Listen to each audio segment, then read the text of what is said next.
Okay. Well, I'm barely. I barely had any idea what to do tonight, so I don't think I'm gonna do anything tonight. uh, Good morning or evening or good night, everyone. Hopefully the barely. Oh, hold on. How about this? Let me turn that up and let me turn this just a bit down. I don't want the music to be too low though. Maybe that. How's that? Any better? You know, the thing is, yes, I might have been a bit late, but I think I mentioned before how like I had a oh yeah, right. I probably should mention I am trying some new things with tonight's stream. So, we do have like Theta already has used new redeems, which will include this. It's you. It's finally a lab rat. I've been actually wanting to add this for a while, but I kept forgetting, so I'm actually kind of glad that that I managed to add the funny rat onto us as a redeem. I actually have been trying to consider adding more redeems, but I haven't really figured out like what exactly I want to do as far as like other stuff to add into the what'd you say? Into VTS, I guess. Cute rat? Yeah, it's you. It's you, Fairchild. It's literally everyone. Also, thank you for clocking in Theta. Wow, you actually got first, Theta. Nice. Thanks for clocking in, Theta, and congrats on being first, and thanks for clocking in Thef and Coco and Shiloh and Fairchild. Yeah, we can also. I need to like figure out how the software for like adding what's it called, the glasses automatically. I always keep on doing it manually, but I feel like at some point, at one point or another, I might forget, and I feel really bad if anyone were like actually like forget, or if I were to forget that someone actually used their point redeem on something like that. I mean, it hasn't been too bad so far. I don't think I've missed anything yet, but there we go. Is this my office? I don't know. I woke up here, and now I'm stuck here. I've been stuck here for like the past 24 hours, and I don't know how to leave. If you can contact the outside world, please contact the authorities and tell them I'm stuck in here. The doors won't open. The windows won't budge. There's no exit. I can't get out. I can't get out. Also, thank you for clocking in, Coco, although I think you're heading off too, so hope you can have a good rest of your night, assuming you've already left, in which case, bye-bye. Hello, IT, our barrel is stuck. Is it stuck? Wait, really? Oh. Wow. Even though I literally just said that, I was like thinking, oh no, not my model. No, not my model. Use the IT redeem, not the... You know what, maybe you're right. Maybe IT might be able to break me out of here. If IT can fix, you know, stream issues, I don't see why they couldn't fix me, like, being stuck in a liminal space like this. Yeah, I wanted to try messing with this, like, software, I guess, Shoost, because I did like how people always, like, used it. I just haven't really figured out, like, what to actually, like, do with it so far. So, I don't think I'll probably make this my permanent overlay, but I'll see where it goes. I like all the effects that you can do with it, but I'm not tech savvy, okay? my tech expertise has been extremely low whenever it comes to anything like beyond basic like high school knowledge of computers, which is really kind of sad, honestly. Like, how can you say that you are a, you know, terminally online demon intern if you can't even manage to build your own PC or figure out software or learn anything from OBS or streaming?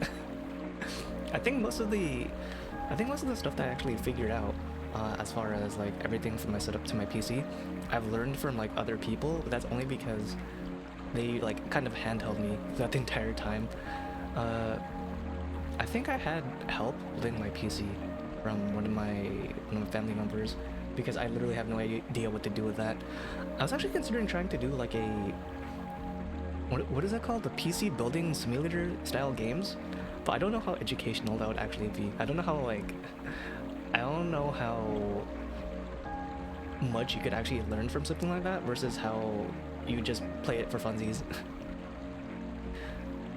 I do want to like learn more into like actually being a bit more tech savvy, because there's a lot of stuff that I really want to do like on my own, but it's kind of hard to figure it out when you're just sort of not really when you really don't know where to start. That's like the hardest part in general. I think whenever you're just trying to like learn something new, it's really hard to just figure out when to actually like where to actually start. And I think that's the most daunting task, honestly. There's like a lot of different hobbies that I always wanted to get into, but just starting out, and it just feels really overwhelming, I guess. I think back when I was in high school, in Demon High School, I was like probably in my prime peak of like being in my weeaboo phase, my weeb phase. And I really wanted to learn how to draw. So I think I did like a sketchbook or a notebook where I would just draw nonstop every single day. And it was really hard because I don't think I had any concept of like basics or form or, you know, I think I was just drawing like manga panels and what was it called? Architecture or like basic shapes, stuff like that. And I didn't really know what to do because I was too afraid or embarrassed to actually learn like from other people or ask other people on how to actually draw. Did you draw the funny S sign? I actually did. I do know how to draw the funny S sign. That was like the biggest fad back in, how long ago was it? Like, I don't know, like the 2000s, I'd say. I guess it was like the really cool thing to learn how to draw it, but I think the way that you did it was also just as important, because like, you know, anyone could draw the S sign, but you had to draw it within like a certain amount of strokes, or you have to draw in a certain way to be like the really cool guy to know how to do that. So thanks for clocking in, Mortis. Thank you. The cool S? Yeah, you know, the cool S. The okay, hang on, let me see if I can, maybe I can pull it up. Alright. I can't believe I'm doing this. Let's see if I can do this, and then do this.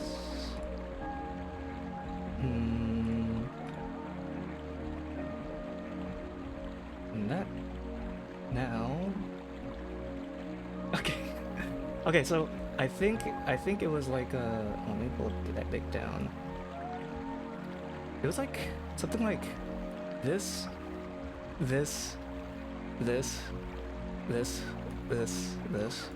and I think it was up. I'm gonna fucking fail at this. I already know. Okay, hold on. Like that. I think it was that.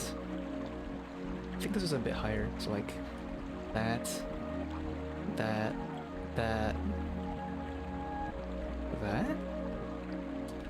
It was like something like that. I don't remember. It has been a long time ago.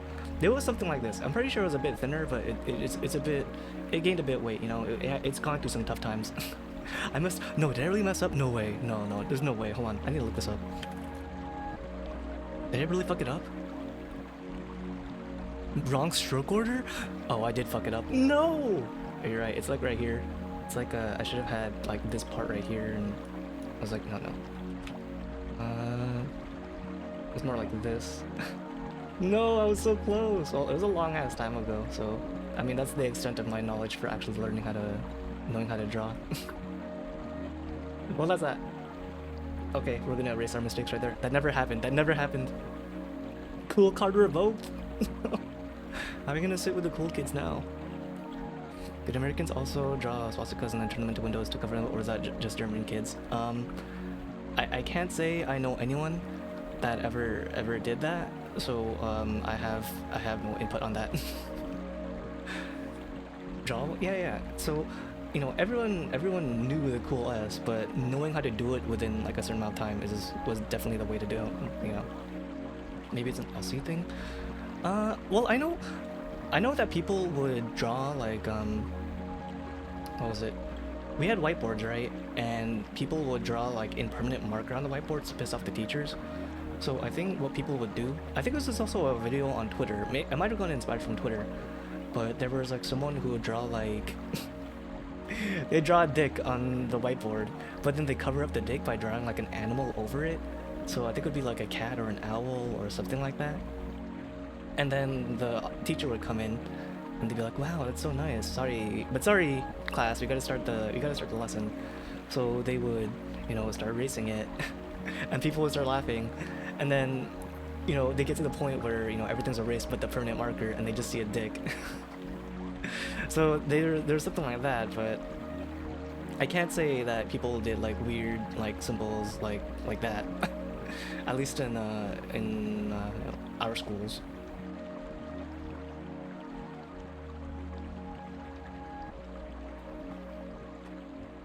Honestly, though, I really, really wish I did continue drawing because drawing is an acquired skill that takes a lot of time and practice and effort to like really commit yourself towards.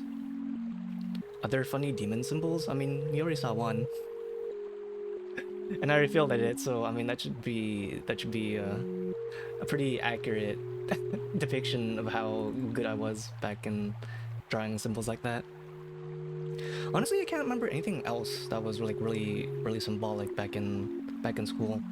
Mm, I guess it was just mostly the stuff that went with the trends, like all the pop culture stuff. But only the cool S was like the main thing I remember from being like prominent. I don't even know if they still do it nowadays. I mean, I know people like talk about it, but it's like I'm looking right now, and I don't think a lot of people really talk or care much about it nowadays. Kids nowadays draw Amogus and Skippy. Okay, the Amogus, yes, but I'm like really confused about like the whole Skivity Toilet trend. I mean, yes, okay, I know that we did a watch along with that, but that's literally where the extent of my knowledge ends with that. Okay, I don't know the actual lore behind that series. I don't keep up with like the latest videos, and I don't know why like it's such a huge phenomenon. Like I get it's the YouTube algorithm, and I get that it's supposed to be I get that it's supposed to be really popular with like all the toddlers, I guess. But then I see like people on Twitter, uh, I see people on Twitter like posting videos about birthday parties and parades with that series, and it's like this isn't ironic anymore. Like I think people actually like really enjoy this series. What do you mean you don't know the lore? You literally watch 80 episodes of that. Well, yeah, and I didn't like. What else do you want me to expect? I don't do like a deep dive analysis into that. I just watch it because it was the funny. I watched it because it was Gary's mod. Okay, I like anything Gary's mod related. Why do you think why do you think we watch fucking Gmod ARG videos and web series and horror series and stuff? It's because I'm really nostalgic toward that stuff. It's real. I know it's real, but it's just kind of weird knowing that it's real because they like the adults, they probably don't care about it, right? They just see their kids uh watching it and they think, "Oh, that's pretty cool. Do you want to have a birthday party or something about it?" And they're like, "Yeah." And then they have those huge ass birthday parties where people dress up as like camera heads and whatever the fuck. I don't even remember anymore. The skibbity toilet guys. And then there's a huge ass parade that happened too. I remember seeing a video on Twitter about how there's like a huge parade, and it's like this. I think this is like an actual cultural phenomenon. Like it's getting to the point where it's probably just as popular as like Among Us, and getting to the point where it's almost like as synonymous with like Generation Alpha, as like Fortnite almost. Well, if isn't the sleepy salary deprived ThinkPad operator. Sleep deprived? Maybe. I am taking more cold medicine again today because I don't think it's allergies anymore. I think I'm like actually getting legitimately sick, which is kind of sucky because, you know, I have to deal with more OT for the rest of the week, and I don't know if I'm gonna have to like work on Saturday, and if that is, then it's gonna be really, really depressing. I swear skivvities come from hell. Maybe there are different departments. Hey, that is a man-made structure. That is a man-made horror from you guys, okay? Don't put that on us, okay? That is, you guys can take all the credit for that. I just want to know, like, what's the... Is this like gonna be like culturally relevant, like, you know, or is it just gonna be like a funny fad? I want to think that it'll be a funny fad, but then I see like on Steam, I see on Steam like all the like games that people are trying to like monopolize on for the entire fad, and they're starting to come out. But it's like, you know, how are you gonna do that? It's literally just Gary's mod. You're using Gary's mod assets. Why aren't you literally just reselling like source like style game mods on Steam? Is that even allowed? Is that even legal? Probably not. There's a lot of drama with that funny series, quote unquote funny series. When we flush them down, they go straight to... That is some deepest lore that even I didn't know. If you are an expert on the series, you need to let me know so I can catch up on my lore. Barrel has fallen on skivvy times. He has to resort to free runs in the liminal space. You know what? Fair enough.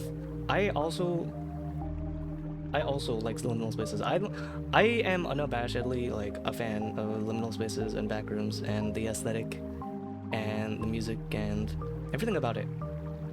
Although recently it has been kind of hard to find like proper decent games for liminal space style horror, because they're all sort of incomplete, honestly. Like I think Backrooms, Lost Tape, and then Animoiopolis, those are really, really, really good games. But when you like try to play them, it's literally only just like one chapter released, and then I check on the dev pages and it's like there's no info about it. There's literally no info about it. I swear to God, it'd probably just be more like a tech demo, or they're just trying to make like a quick buck, and then people like got really into it and they got really lucky. But I mean, I kind of hope that eventually they will probably continue the games, but I don't know. Early access games for those types of games, it just feels really easy for people to just make a game concept, have people invest in their concept, and then never really like follow through with that.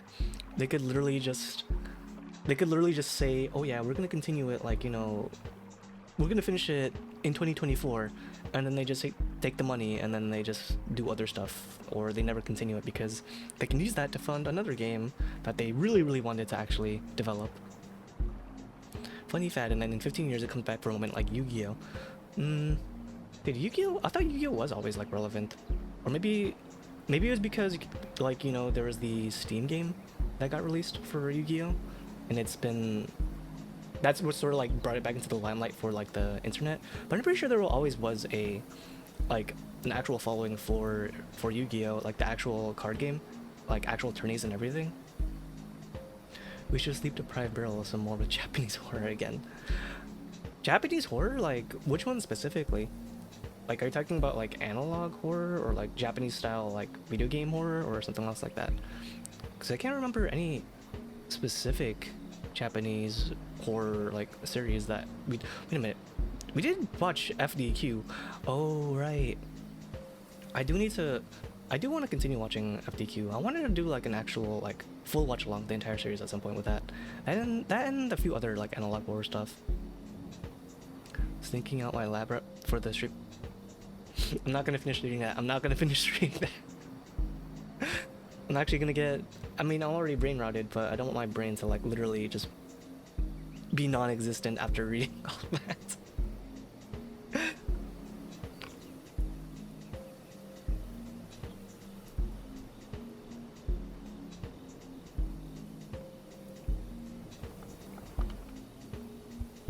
chronic urge to haunt Beryl with the Skibbity in every stream he's encountered in. Man, I'm gonna be so... I'll be so, like, sad if, like, you guys actually do catch me in another stream and actually, like, say, hey, isn't that the Skibbity streamer? Please don't do that. Like, unironically, please don't do that. You can do it here. Just don't, just be kind and respectful to the others. I'm gonna do that? No, please don't actually do that. Fuck, I'm being serious. Don't actually do that. I kind of want to play more. I was looking more into like playing more other like liminal horror games, but I think there's that one game, Superliminal. Superliminal? Is that what it was? No. Superliminal was the... I think that was like the first game. One of the first games I think I played. Yeah, that was like the second or third game I played, I think, on stream. No, it wasn't that. It was like some other Unreal Engine 5 like style game. I can't remember what it was called though. Liminal Space UE5 game. Dream Pools? Subliminal, that was it, Subliminal. Subliminal looked really cool. I wanted to play that, but I'm kind of scared that my PC probably won't be able to handle it. Look, I could barely handle... What did we play like the other day? I could barely handle... Let me look it up. God, dude, I can't remember what I played like a couple of days ago. The 8? That was an Exit 8. I could barely handle Exit 8. And I'm pretty sure that wasn't even Unreal Engine 5, I'm pretty sure. I think that was just like Unity, but like very high quality Unity. Rat. Okay. Welcome, Draconian. We will catch you in the bathroom sitting on the toilet, and he's doing... Shut up, Sheila. The other game that I also wanted to play was Dream something? Dream Pools, that was it. I think we played the demo for that one, and that also looked pretty cool. But that's also going to be an Unreal Engine 5 game, so I don't know if my poor PC can handle it. It does its best, but sometimes it's just not enough. That's fine. In worst case scenario, we did do a survey on Discord, and it'll probably be like a, you know, I'll just turn into PNG and just like lose a dimension. And ironically, it ruins Betty's sanity with every Skibbity reference to Elsa Gate levels. I mean, yeah, every time someone brings that up, I tend to just lose an IQ level, just a little bit. Hey, Beryl. Hey, Foxwell. Welcome to the stream. I really appreciate your horror gameplay. You have great taste in picking titles. Aw. Thank you, lady. I actually appreciate that. I kind of do.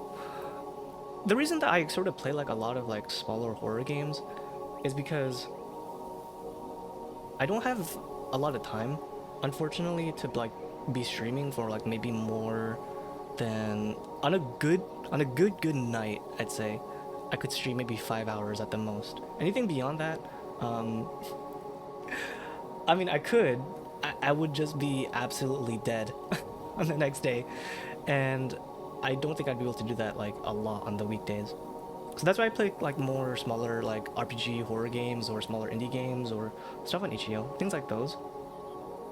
And I do find like the occasional one that looks really cool, like Exit 8. Exit 8 was really cool, and I like the concept for that because it was like a combination of PT and Observation Duty. In which case, we also do have to play Observation Duty like sooner or later again. We have to pick that series up again. I wanted to play the 6th game, and I feel like we're long overdue for revisiting that series again. Then I could play the spin-off series. Like I want to play Alternate Watch and that one like realistic looking version game, and then like some other like spin-off games with that. I know it's such a nice concept. It's so simple, but it's so like it still gets you because it's so like wacky and so silly, but it's also like what the fuck at times. Every day we stray further from the barrel taking a shower. That is actual cope. I will have you know that I stream every single day after I take a shower when I get home. And if you think that I don't, I think you might be projecting just a little bit.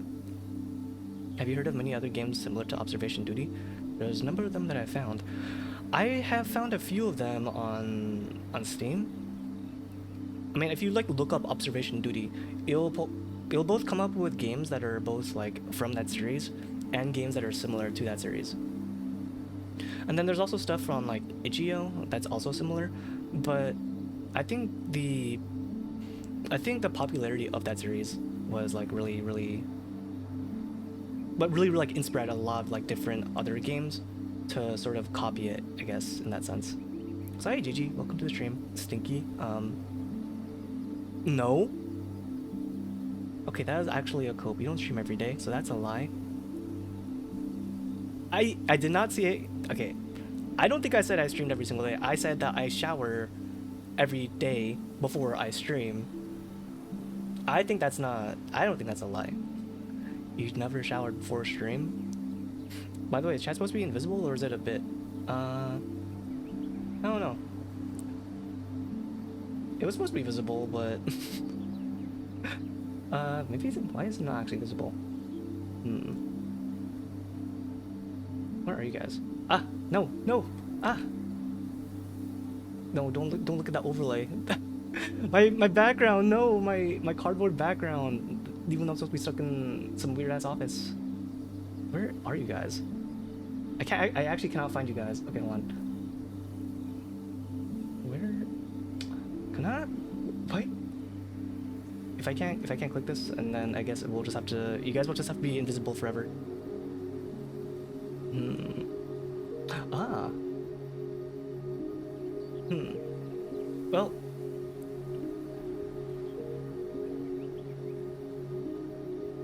God said no chat tonight.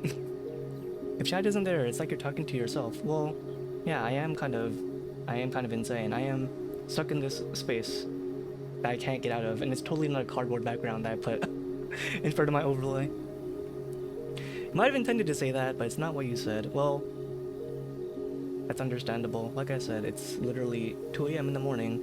I just took some cold medicine. It's starting to kick in, and I'm probably gonna start like some really weird stuff the more and more tired I get. Barrel smells of Dove deodorant and unpaid overtime. Dove deodorant? Is that a thing? I know they have soap. I never heard of Dove deodorant. The heck? Rosen in the back room? Scam? No, we didn't see anything. I know what you're talking about. Steam didn't show games similar to Observation Duty. I've had to Google search to see what others are out there. I think, yeah, there's a lot of, if you just Google search games like Observation Duty, it's literally just a spot the different style horror game. You switch through different cameras, and then there'll be weird stuff that looks out of place, and every once in a while, you'll probably get a jump scare. It's 5 a.m. I should sleep. All right. Thanks for dropping by, GG. If you do end up sleeping, if not, then I wish you well in whatever it is that you'll do. Barrel finally lost it in this skivity. This isn't even skivity. Shut up. I'm actually losing brain cells every time I fucking say that word. Maybe I should blacklist it. Maybe I should put like a bot in where like it automatically times people out if they say it in chat. Yeah, but Ops Duty has huge man. That is true. No other game can emulate Chad in Observation Duty. I don't think we ever saw him like in. Did we ever see him in 5? I don't think so. We only played like 2 maps in 5. So I have to revisit. After I play 6, I might have to revisit like the other games again, just to see all the other stuff. I miss Huge Man, dude. Huge Man was kind of based. Not gonna lie. Like, no other entity, abnormality, whatever. No other weird thing in Observation Duty can resist like a report other than Huge Man, and I think that's just because he's built different. He's finally fragmented. He must be incarcerated in acidic McDonald's Sprite. Hey, McDonald's Sprite is good though. Like, I don't think I've had a better Sprite than from McDonald's. I don't know what it is. Maybe they just like overload on the sugar, but compared to like bottled Sprite or like canned Sprite, it probably is like the best version. I've barely seen 6, familiar with most of the others in the series. Same one with Para Eyes and the other spin-offs I've never watched on Twitch. Okay, so I actually do have Para Eyes. I have Para Eyes like in my library. I have it sitting in my library right now, and I think I had like another game that I bought. I have Para Eyes, I have Paranormal Mission, and I have Paranormal Observation. The thing is, I heard from those games that they're not as scary as Observation Duty, so I don't know how they'll be. I mean, I'll be willing to try them because, like I said, once I finish the Observation Duty series, it'll probably be a while before 7 comes out because he just like released 6, I think, like a month or 2 ago. I'll have to look and see. But I do really want to play Alternate Watch because first of all, I think that's made in like Unreal Engine, and then it also has like that like flashlight feature with your mouse, so it looks a lot more dark. Probably make it a lot harder too. And I think I also want to look into like the Mandela Catalog before I play that, because apparently that game is based on Mandela Catalog, and I'm actually really surprised I haven't gone to watching Mandela Catalog yet on here. I should probably get around to it eventually. He gets reported and goes, nah, I don't think so. He does, dude. When you report him, he goes up to the camera and he's like, did you actually fucking do that? And then if you linger on there, or if like you're stuck on there, he starts shaking it. He actually gets fucking pissed off. It's pretty funny. I like horror like OBS Duty way more than the rest because it's not as jump scary. Really? I don't know. I think Observation Duty is pretty jump scary. I mean, I don't mind jump scares when it's like well done, and or it's like funny in a way, sort of. Like you look back on it, yeah, you like get shocked, but then like you just realize how wacky it is. And I feel like Observation Duty sort of falls into the latter, where it's just like so absurdly wacky that you can't sort of believe that you kind of fell for that. Ghostly Affairs. Is that also a game, or are you just like Ghostly Affairs UE5?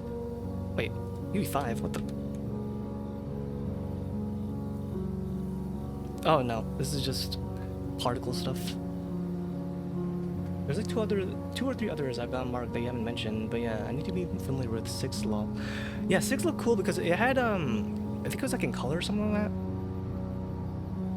Oh no, there's like some more stuff that he added for the mechanics for 6, and I really want to try it. Well, it's more like you don't get fucking Vine Boom bottom text by OBS, by Ops Duty. Speaking of Horror Barrel, did you ever consider playing Mundan? I have not, mostly because I don't think I've heard of that before. Mundan? First-person game where the player moves through various locations to get to the top of the mountain. This is a horror game? It is a horror game.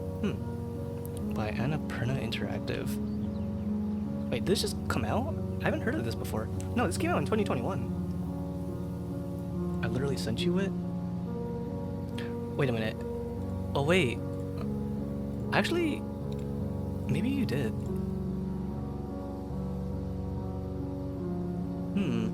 I like the what do you call that again? The beige like filter on the camera and everything for this. Looks pretty cool. Walking simulator, hand drawn, horror stylized. Walking simulator no horror, say no more. I'd be down for that. I like horror games that give you the same goosebumps when you stand in the hallway as a kid because you threw up. No. Okay, see, that's one of the reasons why I really liked Skinamarink and Heck, because I don't think like any other horror movie or game can really like emulate that feeling of being like really young but inside your own house. And let's say like you have like a fever, or like you wake up in the middle of the night and you have to do something in the house. So you open your door, you open like your bedroom door, you walk out, and the house is like 5 times as big, and you can barely see anything past whatever night light there is, or dim lighting from either outside your windows or your lamps or whatever. And you get super hypersensitive to any noise in the entire house. I think Skinamarink and Heck are like the only like series I'd say that sort of capture that feeling. And I'm kind of sad that, like, you know, it didn't get it didn't get really good ratings from critics because they thought it was too like experimental, it was too unique.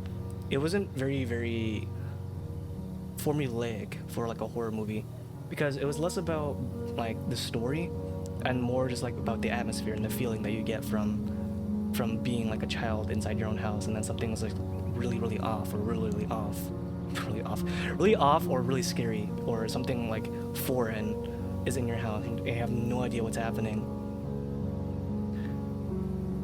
I think there was like other games. What was it, like Among the Sleep? I think was one of them. Yeah, Among the Sleep was also sort of like a horror, kind of like a horror game. Although I don't know. I saw I saw some people. I saw Markiplier like play a little bit of that back when, you know, I think that game was still relevant, like in 2013 or 14. And it looks like too stylized and cartoonish. And I think that's the problem that a lot of people have when they're trying to make like horror games where you play as a child, because they think that if it's going to be too realistic, it's going to be too real for some people, or it's not going to like sit well with, like, you know, the critics of the journalists. But you kind of have to experiment. You kind of have to go step out the boundaries of your comfort zone to really find like that right thing that'll resonate with people, instead of just being like, you know, generic horror game number 7, or like, I don't know, like another slasher film. And I think that's what Skinamarink and Heck sort of like really did. I don't think critics and like the mainstream audience was like, you know, really that ready for that style, for that new style of horror, where it's less about a cohesive story, or, you know, how scary something is, or like how horrifying or gory or gruesome it is, and it's more like how you'd feel. And even when we were watching that on our last like watch along, when we were watching it on stream for Heck, it was still really scary. Like, I've watched a lot of stuff on I've done a lot of watch-alongs with you guys, but I think Heck was probably like the one that was like the most visceral in terms of making you sort of feel like you were in that person's shoes, I guess. It's one of the reasons why I really like analog horror and found footage. I don't think I've ever mentioned that I like found footage, but yeah, I do like found footage, or anything that sort of has like a semblance of being real, because I think like as I've gotten older, I've sort of lost that sense of like having like terror or horror or anything that I can like really think of that would really scare me. I don't get as scared from horror movies or series or video games. I mean, yeah, I'll get jump scared, sure, and I'll be like dreading what could be in the dark, but like at the end of the day, there's nothing that's really gonna like make me, you know, scared to turn off the light in my own room and go to my bed and think that something in the closet or underneath my bed would probably get me. And I kind of miss that, you know, because although it was like really kind of traumatizing and horrifying, that's sort of what got me into like the horror genre to begin with. That's sort of what got me interested in that. I think who did I used to watch? I used to watch like a lot of Markiplier, Jacksepticeye, a little bit of Jacksepticeye, Cryotic, a lot of big YouTubers. I used to watch them when I was younger, and I thought that, you know, first of all, I thought it was really cool that they were streamers. Well, not streamers. I thought it was really cool that they were content creators and they were playing like video games, like horror video games, and like I couldn't tell if they like hated it or if they liked it, but I thought, wow, that'd be really cool if I could do that one day. And it's funny how that turns out. And the other thing is that, you know, when you're watching someone play a horror game, it doesn't feel as scary. Well, at least for me. I'd say for a lot of people, it doesn't feel as scary. I'm in your closet now. Let me out. It's stinky in here. That sounds like a you problem. If you can get out, actual skill issue. I get that. That's why I don't like playing horror, because I'll be scared of being in the dark. It's like, that's the other thing. I think the only things that sort of like scare me nowadays is actual real things that could actually get you, or natural disasters, or things that could feasibly happen to someone. I mean, yeah, it's kind of creepy seeing like a ghost girl from like The Grudge or The Ring like crawl out of your TV or appear underneath your sheets, and then you just get like spirited away, and then you just get to like hell. But then like you turn off the movie, you turn off the screen, and you just sort of get whipped back into reality.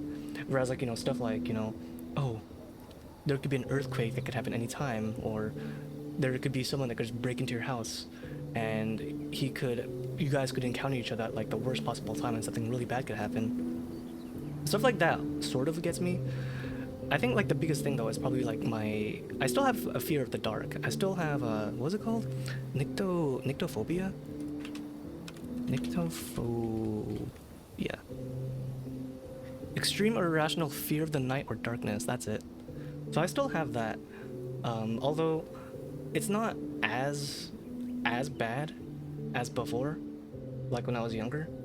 But I still do have that. Like, and I think I mentioned how whenever I'm sleeping in places that are not normal for me, so if it's not like my own house or my family house, or that's basically it.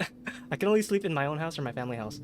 But if I'm sleeping somewhere else, I have a very, very, very hard time sleeping if I don't have like lights on in my room or like in the adjacent room, or if I don't have white noise to like sort of like drown out my mind going into overdrive mode. Anything claymation outside of PG movies scare me the most, and the most after images of the dreaming state. It's like dehydrating type of horror. I can sort of get that. I think that claymation is sort of like in that uncanny valley sort of feeling. I know a lot of people are really, really scared of James and the Giant Peach. And I think, what else? There was some other Tim Burton movie. I think some people actually legitimately got scared of Nightmare Before Christmas. Although I didn't see that's claymation, maybe? And then there's like another one. I can't remember. I don't know. It was James and the Giant Peach and some other... Oh, wait. Coraline. That was it. Coraline. Damn, dude. Coraline was kind of fucked up for, like, a kid movie. I don't think that was PG, but some of the themes in that movie were really, really, like, fucked up. Like... This isn't really a spoiler because this movie's like really old and you can sort of infer what might happen, but at some point there's a character in that series that sort of has to like outrun the big bad, because if they don't, it's basically implied that the big bad will they're gonna pierce out their eyes with like needles, and then they're gonna replace them with buttons. So that's kind of fucking hardcore. That's pretty metal for a PG like movie made for kids. That's one of the reasons why I actually do like that movie. I like that movie a lot too. It's not afraid to delve into like darker themes while sort of still being aimed for kids. It's like a coming of age movie. I think a lot of coming of age movies are kind of like really fucked up if you think about it in general. What was that one movie? That one Stephen King movie? Where they find a dead body? Stephen King dead body. The Body. Stand By Me. That's what it was called. Stand By Me. That actually kind of did freak me out as a kid when I watched that movie, because you think that was just like a normal movie, a normal kid movie, but no, that movie is literally about four kids finding a dead body in like the woods, and that's like a PG movie. What the hell? Although nowadays I think it's more apparent on what's PG and what's PG-13. The real horror is kind of hard to translate to a game. That is true. You can sort of get the experience of being in that person's shoes, sort of, kind of. But at the end of the day, when you close out the game, you're kind of closing out the horror itself, because it takes you out of that mindset. Now, there are some games that sort of do, like go fourth wall meta breaking, but those are far and few between. And the ones that do go like meta break, well, it becomes formulaic, because that also is sort of becoming a bit more common nowadays. I also get scared of lucid dreams where I'm aware but I cannot wake up. That's only ever happened to me like a few times. I've had lucid dreams, but I usually wake up like a few minutes later. But I've never had like a lucid dream or a lucid nightmare, I guess, where I was awake or I was aware that I wasn't awake, but I was in a really bad situation, but I still couldn't wake up. I think the worst ones are when you have a nightmare, but you wake up and you realize you had a nightmare, but you can't remember what it was. Maybe it's probably for the better though, because some of them are pretty traumatic. Never heard of the James and the Giant Peach. Oops. It's actually a pretty good series. It's a good book series and a good novel series. It's a good novel series and a good movie. And I think it's by Tim Burton. And Tim Burton's known for making a lot of like creepy movies, but also sort of like being aimed toward like a general younger audience. I forgot what you call like Tim Burton-esque movies. I think that's literally what it's called. It's Tim Burton-esque movies. The adrenaline from spooking yourself is so fun. I only get it from games if I psych myself out. That's the thing. See, people don't really get that like when you're playing the game versus like when you're watching someone play the game, you don't get the same feeling of adrenaline as the person who is controlling that character. Yeah, there might be a jump scare and like the people watching might get jump scared, but it's different when you're walking. You're the one in control, walking down like a dark alley or a dark hallway, and you don't know what to expect.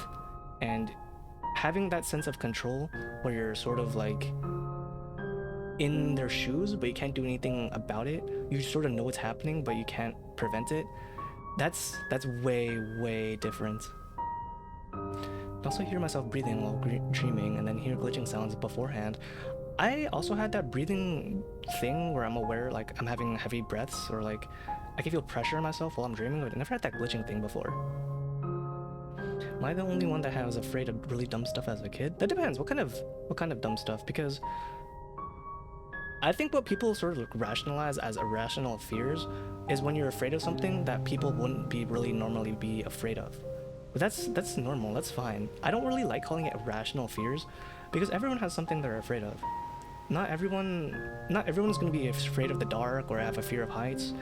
Some people might just be really traumatized from something that they were really scared of like as a kid, or they had a really bad experience from as a kid. Like one of my family members, I think he ate like when he was younger, when he was like in elementary school, he ate like a Cadbury egg, and this Cadbury egg was apparently expired, and he ended up throwing up the entire day because like he ate it and it didn't sit well with him. And I think from then on he refuses to eat chocolate. He absolutely despises chocolate, and I think one of his biggest fears is that he'd get fed something that looked non-chocolate, but he'd eat it and it would taste like chocolate.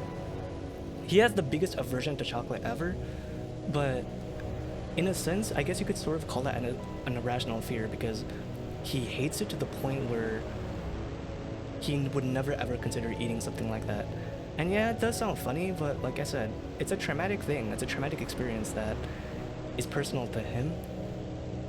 And I don't think it's really fair to like, you know, judge someone based on something they're scared of because of something that might have affected them when they were younger, because you don't know what happened to them.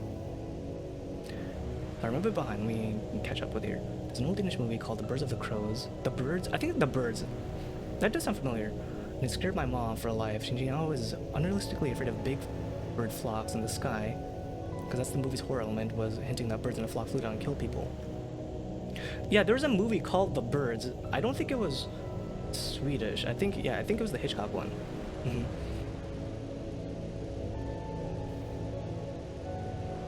As a kid, I was afraid of toilets because of a scene in the movie called Look Who's Speaking, or whatever it was called. I don't think I've heard of that movie. Is that a horror movie? Look Who's Speaking. Look Who's Talking? Look Who's Speaking? I didn't find anything called Look Who's Speaking, but I found something called Look Who's Talking. Swedish? Did I say Swedish? Oh, Danish. My bad.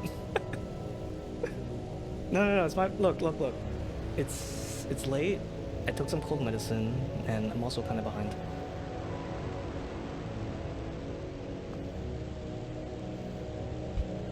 Yeah, I think it was here where I had a discussion about how I was playing a game yourself. How playing a game yourself and watching someone else play a game changes the perception of the horror.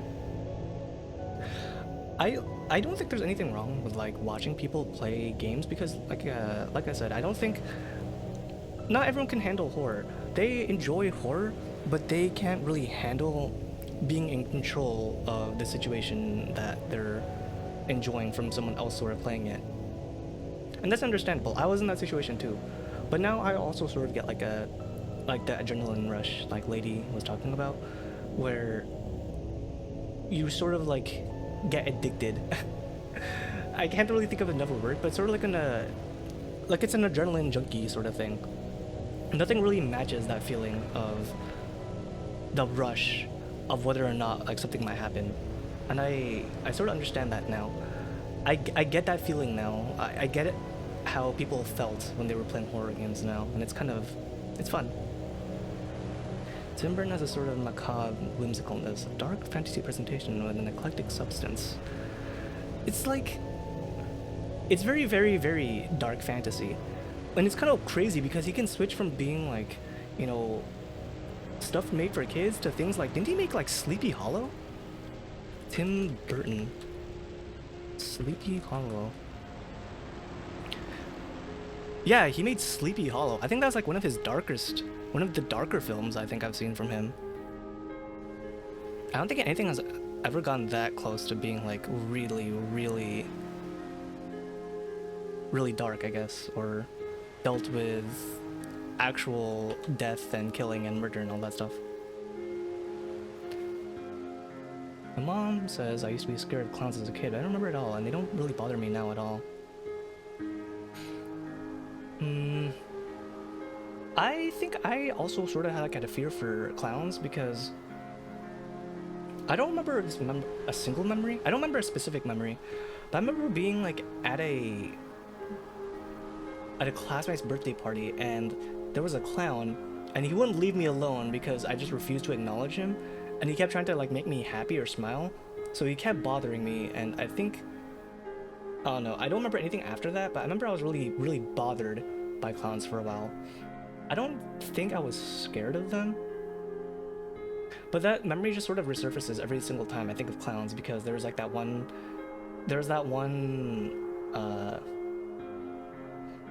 what was it? There was that one thing that happened a couple of years ago with the huge clown scare that happened, where people dressed as evil clowns and they chase after people. Yes, time to mess up my sleep schedule. Welcome, Cab. Happy birthday. I'm glad you could drop by. Hope you're having a good birthday.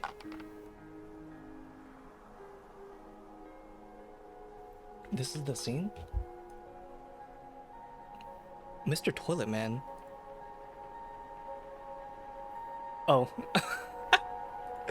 Okay, I can sort of see that being a bit traumatic. Yeah, I can sort of get it now. Man, people were like unhinged making like movies in the 80s and 90s. For stuff that was made for kids, they were they were unabashedly unapologetic for making like really, really wild or crazy scenes or stuff like that.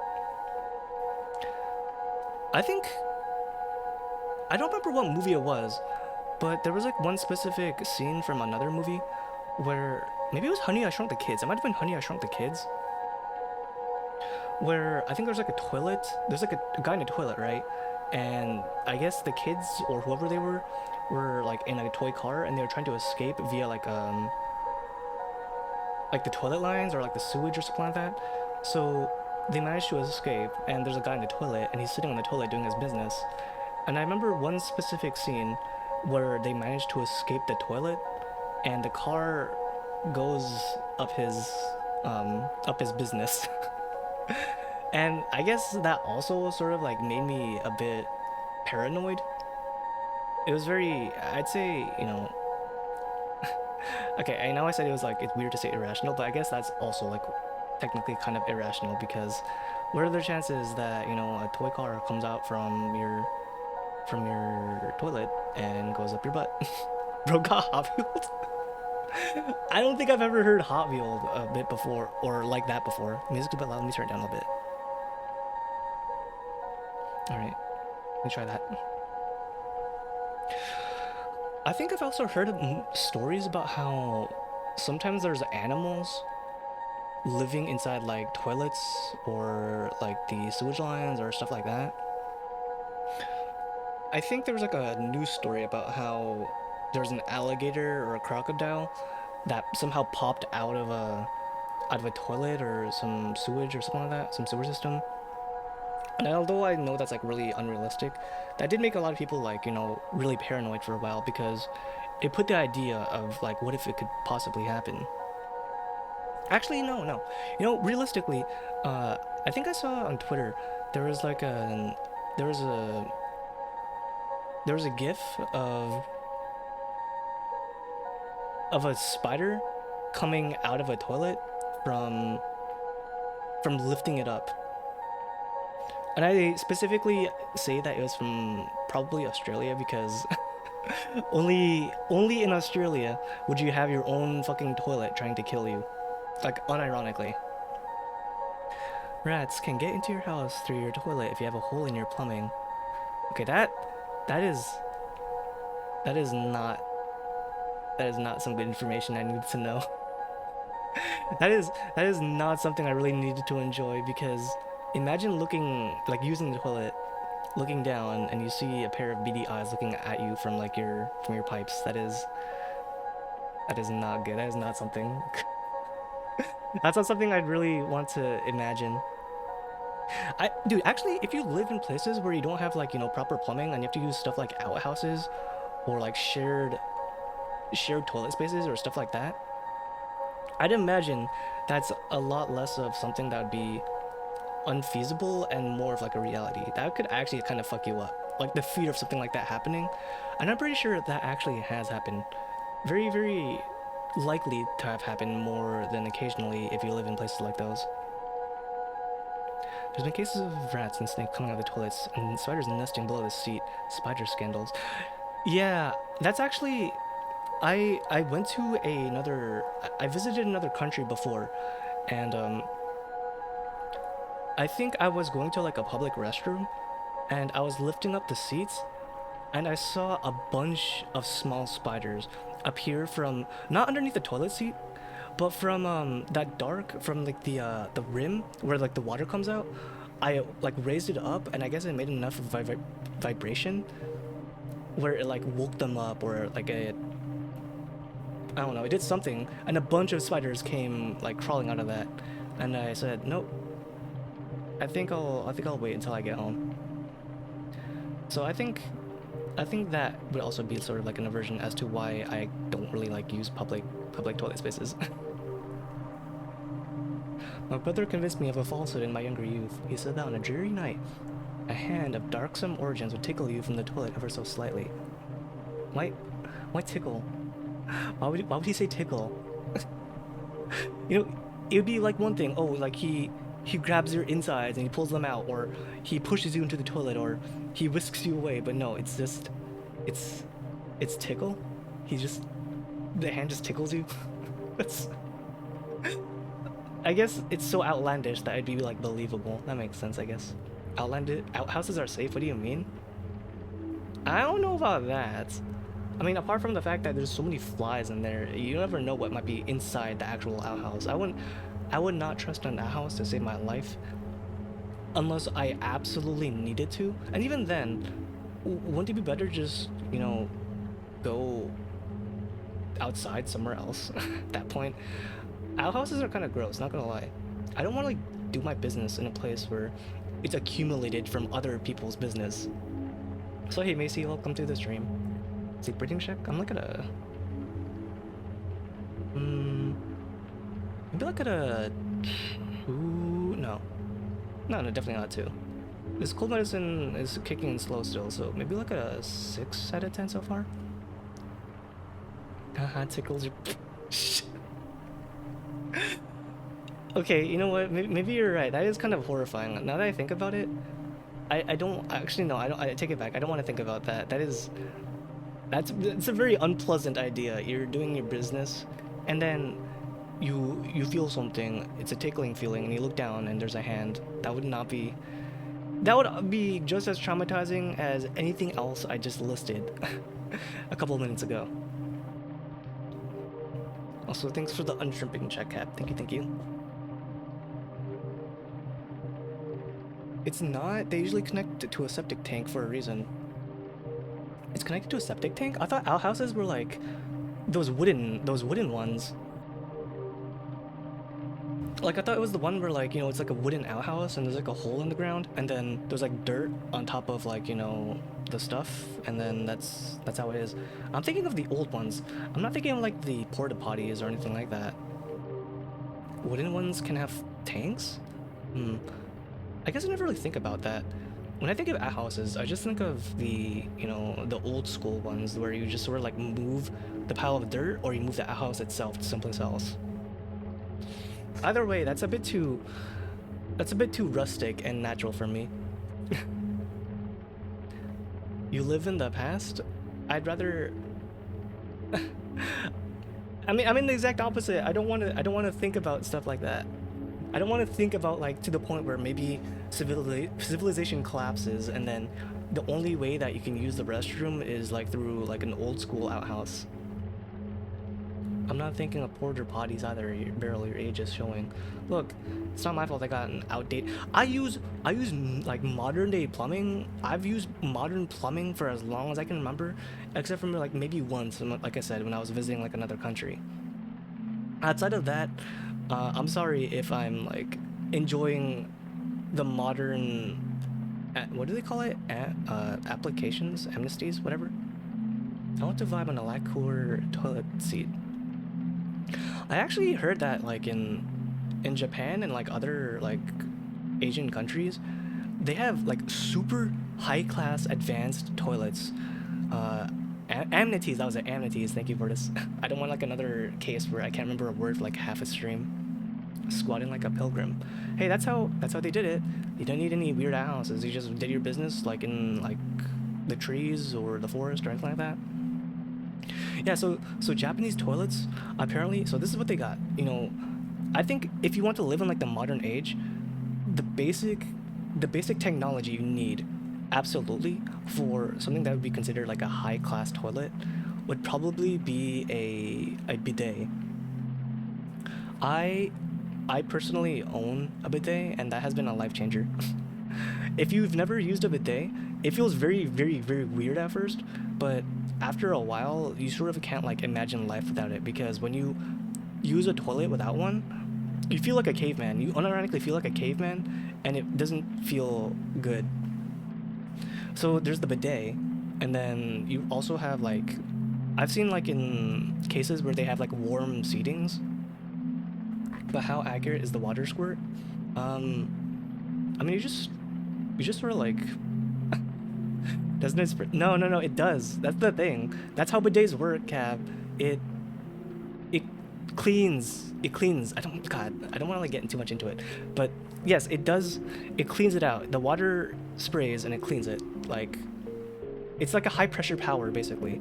Like that's what I mean by I said like it doesn't spray it like a water bottle. It's more like an actual like high pressure like water, I guess. Public bidets are drenched in pee. Well, I would never probably ever use a public bidet. I'm like I said, it makes you feel like a caveman, but you'd only ever use like your own like or like a family one or someone that you know probably, hopefully, and they probably take care of it. So I'd say there's the bidet on a Japanese toilet, and then they've also got like heated toilets. I think heated seating. So like if it's like in winter, you won't like you won't freeze your ass off basically, literally when you're using it. And I think they also have like super clean toilets, so you don't have to. Well, as far as I know, I don't think they have like those paper covers. You just sort of like do it, and then when you're done, it's courtesy to clean up after yourself, even like in public toilets. So like you don't have to worry about it being like really gross or weird like in other areas. So there's that, and then I think when you're also doing your business, there's like background music. You can enable an option somewhere like on the toilet, and that's a really weird fucking statement, enabling an option on your toilet. But yes, that's an actual thing. Like there's a setting in your toilet where you can play like waterfall music or other like white noise music or something that would cover up the sound of you doing your business. They're really high tech and advanced. Like I cannot get over that. And yes, it does sound like I am obsessed with toilets, but I'm just saying, at the very least, if you've never experienced using a bidet before, and you know someone who has like a clean one, uh, that's such a weird fucking statement. It's, yeah, I don't know. It's just hard to like not use one anymore. I will not trust a bidet until they have AI laser guided water jet stream that can accurately shoot off every particle with point accuracy. That's literally you just move your butt. That's literally it, Cab. You just move your butt. It's not that hard. If it's off, then you move slightly until you're properly cleaned, and that's it. Joe Engineer talking about toilets and calling us. I never said that last part. That is 100% on you. Although thanks for clocking in, Cloud. Bought a new toilet this summer and I was flabbergasted at the prices for high-tech toilets. I'm not gonna pay 900 euros to have a toilet that sucks the stink in. Well, yes, because outside of like bidets, I think, I mean bidets are already like really pretty like unnecessary, and if you're paying for more than that, it just becomes like, you know, well, you probably have fuck you money and you can just spend anything you want, and you're happening to spend on nearly $1,000 on a high-tech toilet, in which case you're probably really well off and you don't have to worry about stuff like that. Bidets may advance, but can it shoot the streaks left upon the toilet's ceramic surface?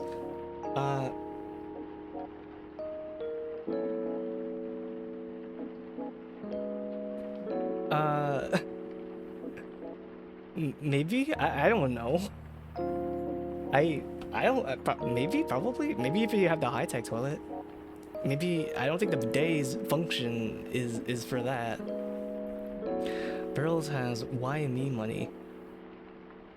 Look, I'm just saying it's nice to have. Dude, bidet is not a fuck you money expense, WTF. Actually, you'd be very surprised, Cloud. Why don't you do this? How about you put a survey, like, in chat? Actually, do that right now. Please, enable a survey as to whether or not you own or have used a bidet versus you just haven't before. Lo-fi toilet that auto warms and plugs your particles. Okay, the first one, like I said, it is a thing. The second one, not real. That doesn't sound pleasant. That doesn't sound like something you'd want. Do you own or use? Yeah, pretty much. Okay, that sure. Why not? I'll put my vote in here for this too. Look it, just pour bleach in your ass after pooping. I mean, that is one way to get clean. I don't know if you'd survive that, but that is technically one way to get clean, yes. That was a short ass poll. What the hell? Why was that poll so short? What the heck? Oh, you closed it? Okay. I thought it like ended after like literally less than a minute. I've seen one bidet in my life in a public toilet. I think people already agreed that you probably don't want to use a public bidet toilet. Does external bidet work, the one in the wall? I think bidets have to be set up from like your water tank or something like that. I don't know how an external bidet would work. You have to like fill it up or something. I haven't used a bidet, but I want to try one. You might. I don't know how people try one outside of like knowing someone, or you go to like an appliance store that has it featured, like that has some way for you to like test it out. But then again, that's also sort of like falling to the sense of being in the public, and I don't know if you'd want to like, if you actually want to do that. I can't make a noise. Why have swamp ass when you can have spring? Exactly, dude. Pixel, you're so right. When I use a bidet, it's, oh my god, this is basically just a bidet shilling stream. God damn it. How did it come to this? But when I use a bidet, I feel like I am absolutely clean. Like I can't get any cleaner than after using it. But if you're using like, you know, if you just go back to using like caveman, like paper towels or whatever it is that you're gonna use, it's like you don't feel as, what the fuck is this stream? Oh my god, I'm canceling. What the hell? How do I can't exit this own poll. Can I report it?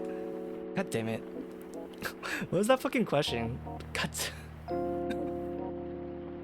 You guys suck. God damn it. Bro, can I shit in your toilet? I want to try your bidet. Yes, this, but unironically, shrimp. See, because if you use it, it will be a game changer. Owned? No. I'm just gonna have to. I'm just gonna have to open up new mod applications then, I guess. Hello, chat. Hello, Snicky. Hi, Oku. Thanks for dropping by. I'm sorry I had to come in at the worst possible moment when we're talking about like literal toilet talk and toilet humor. But this is important. This is very, very important. This is true democracy manifest. I don't know about democracy. I consider this more like an abuse of power. I think the mods are power tripping. Mods, how do we report mods? Literal toilet humor. No, I'm better than this. I swear to God. You are not okay, Oku. You are not even like the first person. You're not the first person to like make that comment. You're not the second person to make that comment. You're not even like the third person to make that comment. It's a Socratic seminar. Yeah, and the theme is hygiene. The theme is being clean and having a good proper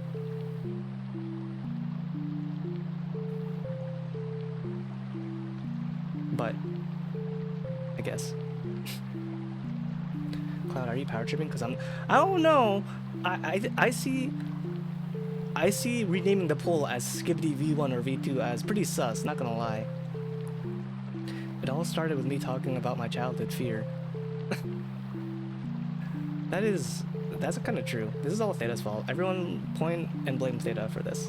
I was having a fun time talking about, you know, spooky stuff and horror and, you know, things that traumatized you. And now it came to this. And now we're talking about literal toilets. How did it come to this? Skibidi. I'm actually super fucking considering blacklisting that word. God damn it. You guys are actually so brain rotted.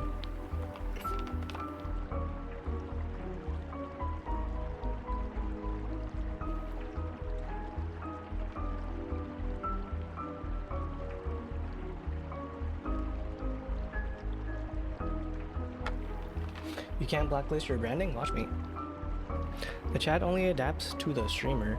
I don't know, you guys are like, at first I believe that, but like the more like this bit goes on, the more like I'm convinced that you guys are like, the more I'm convinced you guys are actually like fans of Skibidi. I think you guys have something, do you guys have something to say? Like, is there something you want to like admit? It's okay to be, you know, proud of what you like in the year 2023. I thought you were a fan of it. I mean, I literally already said my piece about that. I talked about how like I don't understand why it's popular, but literally every time, no matter what topic comes up, if we're talking about something completely unrelated, there's always going to be one person that brings up Skibidi. I'm starting to think it's not because it's a bit. I'm starting to think it's because you guys are actually starting to enjoy it. Barrel, you watched the entire playlist on stream. Look, you're going to keep on bringing that up, but that was like 3 or 4 months ago. That bit is dead. The only reason that you guys like have this is because someone, I'm not gonna name who, but mods added, you know, a DTV emote or Skibidi. So I mean, I don't know. I'm just saying. I'm just pointing it out. How do you call my Skibidi toilet bootleg merch? No, not a fan at all. Who added Skibidi? Who did that? I don't know. Mods are saying it, it's not me. Other mods saying it's not me. That's really weird. It's like the Bye Bye Man, but even shittier. Alright, Cav. You know what? We gotta be thematic. Let me think about how to do this.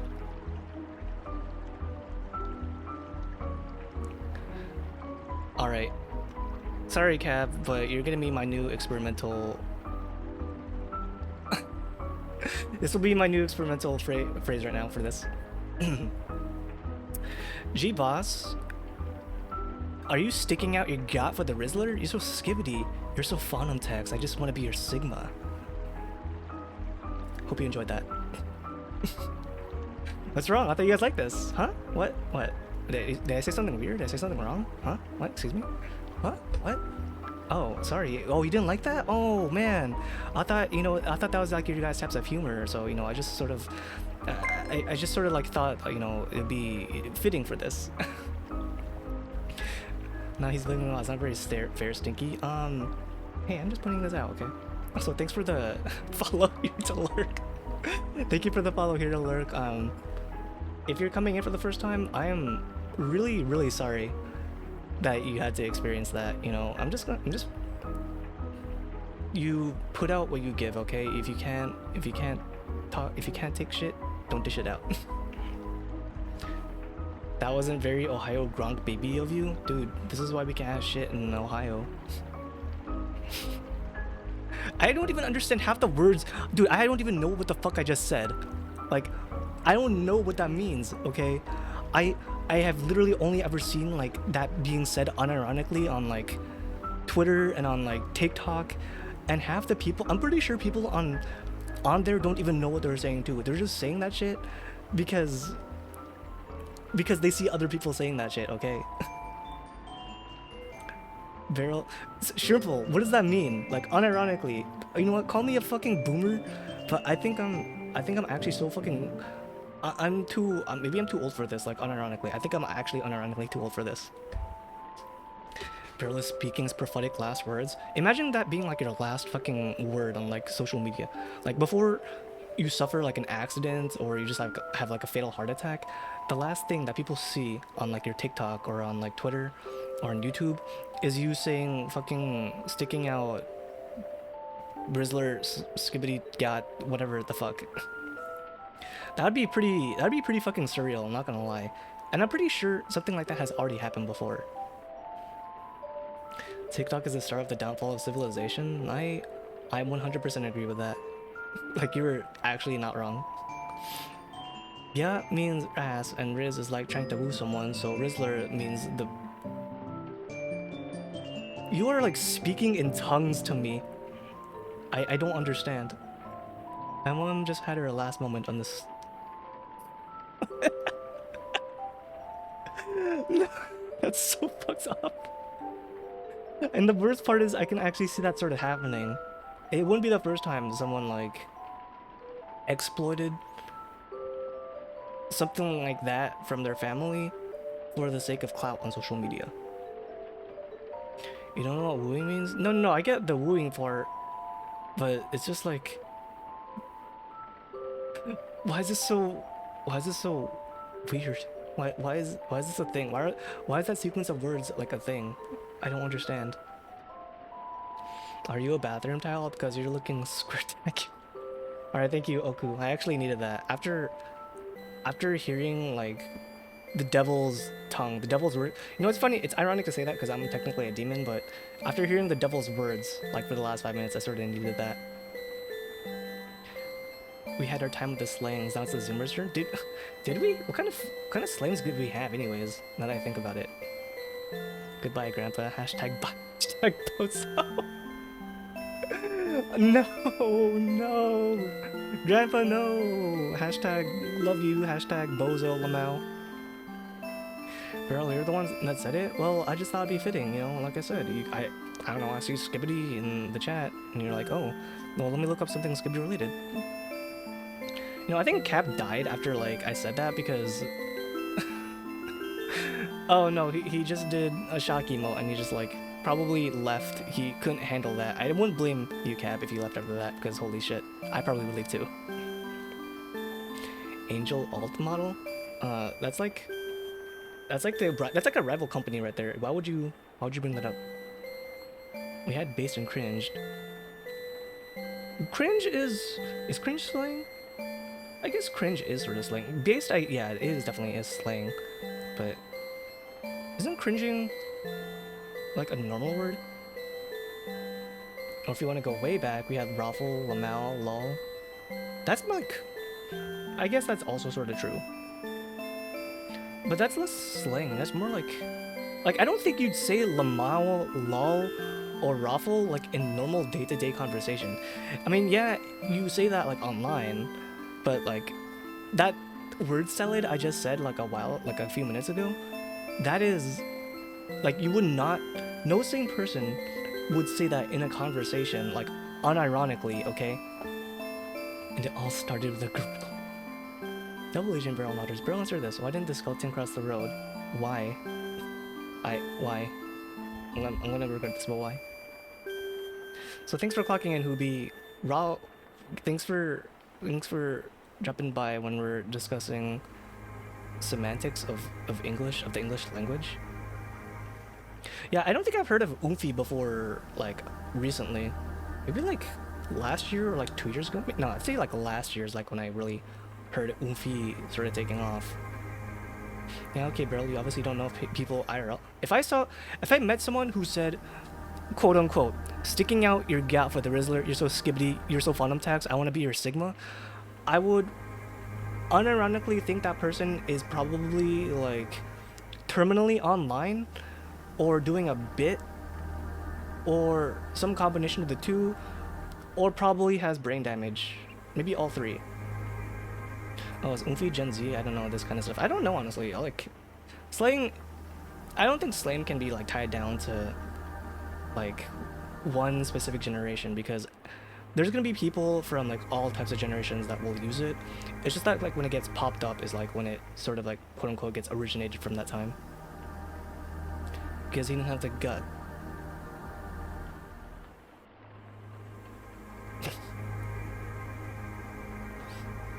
What the heck was... where do you guys come up with, like, all these, like, these puns? These, like, generic jokes. I've heard Riz a lot IRL. Oomfi is just a Twitter slang. I don't think I've heard Riz that much, but maybe it's just because of the company, I guess, I keep. Maybe I just don't hang out with, like, you know, the Zoomer crowd as often as, like, others. This playlist bussin' more than a NyQuil chicken on a lowdown. I need it for my...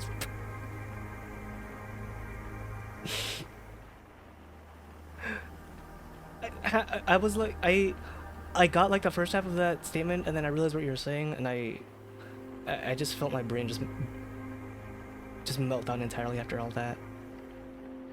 When the Rizzler sees Barrel's yacht, then he gets to get brain dead. I'm starting to be convinced that, like, you're all like Gen Alphas in disguise. Riz is pretty common IRL. I've only heard one person say that to me, like, recently, like, in an unironic sense, and that was the person that I think that I mentioned at my work, that has, like, a Natasha that has, like, an anime car. Okay, boomer, you got no Riz? I've never heard of Riz. Thank you, Boris, holy shit. I've also never heard of Riz IRL, at least spoken unironically. Everyone who's said Riz has said it either, like, as a quote from, like, a video, or they say that, like, ironically, like, as a troll. Like, I don't think, if I heard someone, like, at the bar, or if I heard someone, like, at the grocery store saying, hey, watch me Riz that chick, I would do a double take. I would not believe what I just heard. Okay, Doomer. I'm just around Zoomers a lot. So the Zoomers are the one that are, like, appropriating the language. Watch me Nene. Okay. I don't know if that's slang. It's like, cause Neneing is like an actual dance move, basically. Beryl, what did the window say to the Venetian blinds? If it wasn't for you, I'd be curtains. Are you, like, on a fucking joke site right now looking this shit up? Jesus Christ. Thank God we didn't speak English here. I'm safe from the Zoom language. I'm pretty sure, even if you don't come from, like, an English-speaking country, you probably have, like, your own country's version of, like, really fucking butchered slang in your own language. I 100% believe that, especially if you have access to TikTok. TikTok is known for just completely, like, horrendously slashing and butchering the language that you're from to the point where it's almost unrecognizable. Barrel the type of whippersnapper to separate his online career from his normal life. That is 100% how I cope. Yes. Dude, I heard kids talk about. That is not. There's no fucking way. I don't believe that. I actually don't believe that.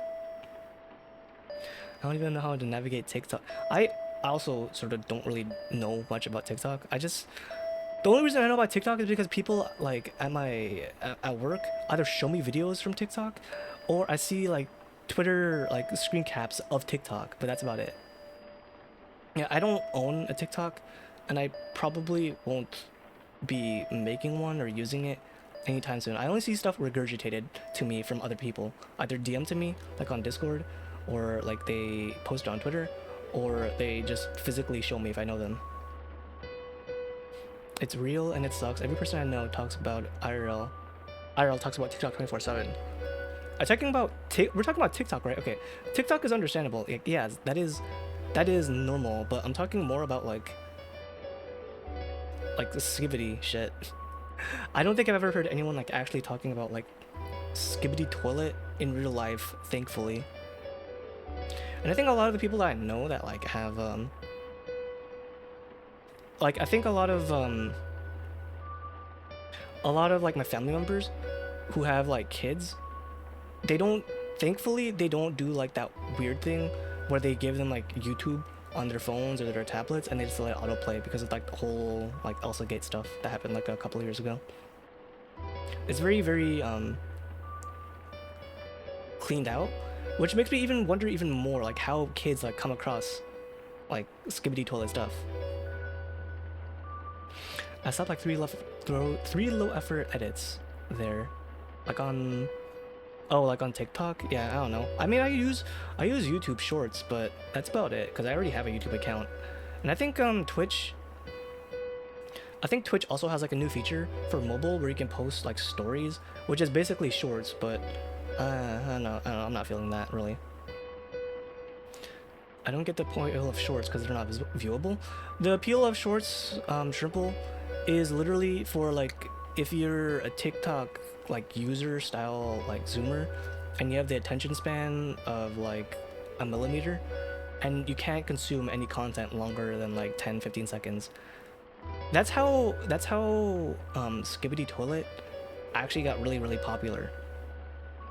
Because the guy who made that, his shorts were no longer than like a minute long, and they were, you know, it took off with everyone because it was very easy to digest, and it kept getting shared because it was so short, and the views just skyrocketed because people just like kept it on repeat compared to like normal videos. So shorts are there, but you're appealing to a very, very different crowd, I'd say, compared to like, you know, if you make content in your normal way, either through streaming or through like video essays or through like, I don't know, whatever it is that you do on YouTube. What is Elsa Gate? So basically, Elsa Gate was this one thing a couple years ago, I'd say like 4 or 5 years ago, maybe like in like 2017, 2018 maybe, where these channels, God, I hope I don't get in trouble for like talking about this. I don't think Twitch cares about this, but I think ElsaGate like might be like a blacklisted word on YouTube. In which case, oh man, sorry VOD watchers, I might have to like mute this part. But basically what it was that there was a whole controversy about your kids watching like autoplayed videos on their phones. And some of these videos that they'd watch were obviously tailored toward kids. And there are these channels called content farms where they'd make very, very low effort style videos for children and kids using popular like pop culture characters like Spider-Man, Elsa from Frozen, the Avengers, stuff like that. Anything that was like really, really, really popular in the like current day for that time. And they make, you know, yeah, it's like the Elsa spider friend finger. Yeah, it's that stuff. So that stuff is already sort of like, you know, it's whatever, you know, it's harmless, I guess, in a sense, because it's not really propagating anything like bad. It's just like, you know, it's literal brain mush for your kids to stay entertained so that you can do something else while they won't like, you know, walk off like, and I don't know, fall down the stairs or something like that. But the problem is that recently, like during that time, like, so when I say recently, I mean like in 2017, 2016, 2018, there were these videos where they would like showcase certain themes in the videos that would be obviously not meant for kids. Like it would show Elsa and Spider-Man doing inappropriate gestures or like being very, very touchy-feely with each other, but it would still be for YouTube Kids. So kids would come across these videos and they'd see like topics of like violence, death, pregnancy, being weird, fetishes, stuff like that. That stuff like would be autoplayed for these kids, and these videos would have like tens of millions of views. And this wasn't really like noticed until a few content creators, like big content creators, started taking notice of this. There'll be some comments down below that'll be talking about how I believe like, wow, this is very odd. This is not like, you know, something that my kids should be watching, because, you know, parents would take their tablet back and they'd be like seeing that it'd be like, you know, Spider-Man and Elsa had a date in like, and accidentally, oh, Elsa had a baby, but she can't keep it, so it looks like she'll have to toss out that baby. And that sounds really fucking bad, but I am not joking when I say that a lot of videos were basically like that. They were animated or be live action, but it'd be very, very inappropriate and fetishized and stuff like that. So I think there was like one of the big content creators that sort of like brought attention to it was like Pay Wubby Money, I think. Pay Wubby. Yeah, Pay Money Wubby, I believe was his name. He made a video on that, and it sort of took off from there, and a bunch of other like big content creators sort of like made videos on that. And it got to the point where YouTube actually reworked their system. So I believe that YouTube Kids videos can no longer be commented, because a lot of people also sort of like made like really inappropriate like comments on those videos, or they link videos to like, you know, kids like just, and those videos be really creepy. I don't know, there's like a big controversy because of it, and it was the reason why like YouTube Kids got reworked to how it is nowadays. So it's less easy for people to post questionable content under the YouTube Kids tags, and that I'd say is sort of Elsa Gate summarized. You still get weird videos nowadays with people uploading videos on YouTube Kids tags, but it's very far in between. It's not as apparent as before. You still get like, you know, weird ass content farms of like, you know, pop culture stuff. Like I believe there is a crazy amount of Friday Night Funkin' and Five Nights at Freddy's style like videos and animations still being posted underneath like the YouTube Kids tags. And obviously if you know those series, you should probably know that like there's those series, you know, like Friday Night Funkin' and Five Nights at Freddy's are very much not for like younger audiences, like young audiences, like, you know, people who give their kids like phones style audiences. So it's still apparent there, but you know, it is what it is. Like you can't do much about it unless YouTube overhauls their system again. When people start to message with bro, I guess that also sort of falls into like the slang thing that we were talking about before. But welcome in, Memi Moya, welcome. I think like the whole like Gen Z like beginning sentences with bro stuff, that sort of gets appropriated. Like, you know, when people see other people doing it, it becomes like a normal thing. It looks weird at first, but when they see other people doing it, they don't want to like feel left out. So it becomes like a normal thing, to the point where if you don't do it, then people will think that you're like being weird.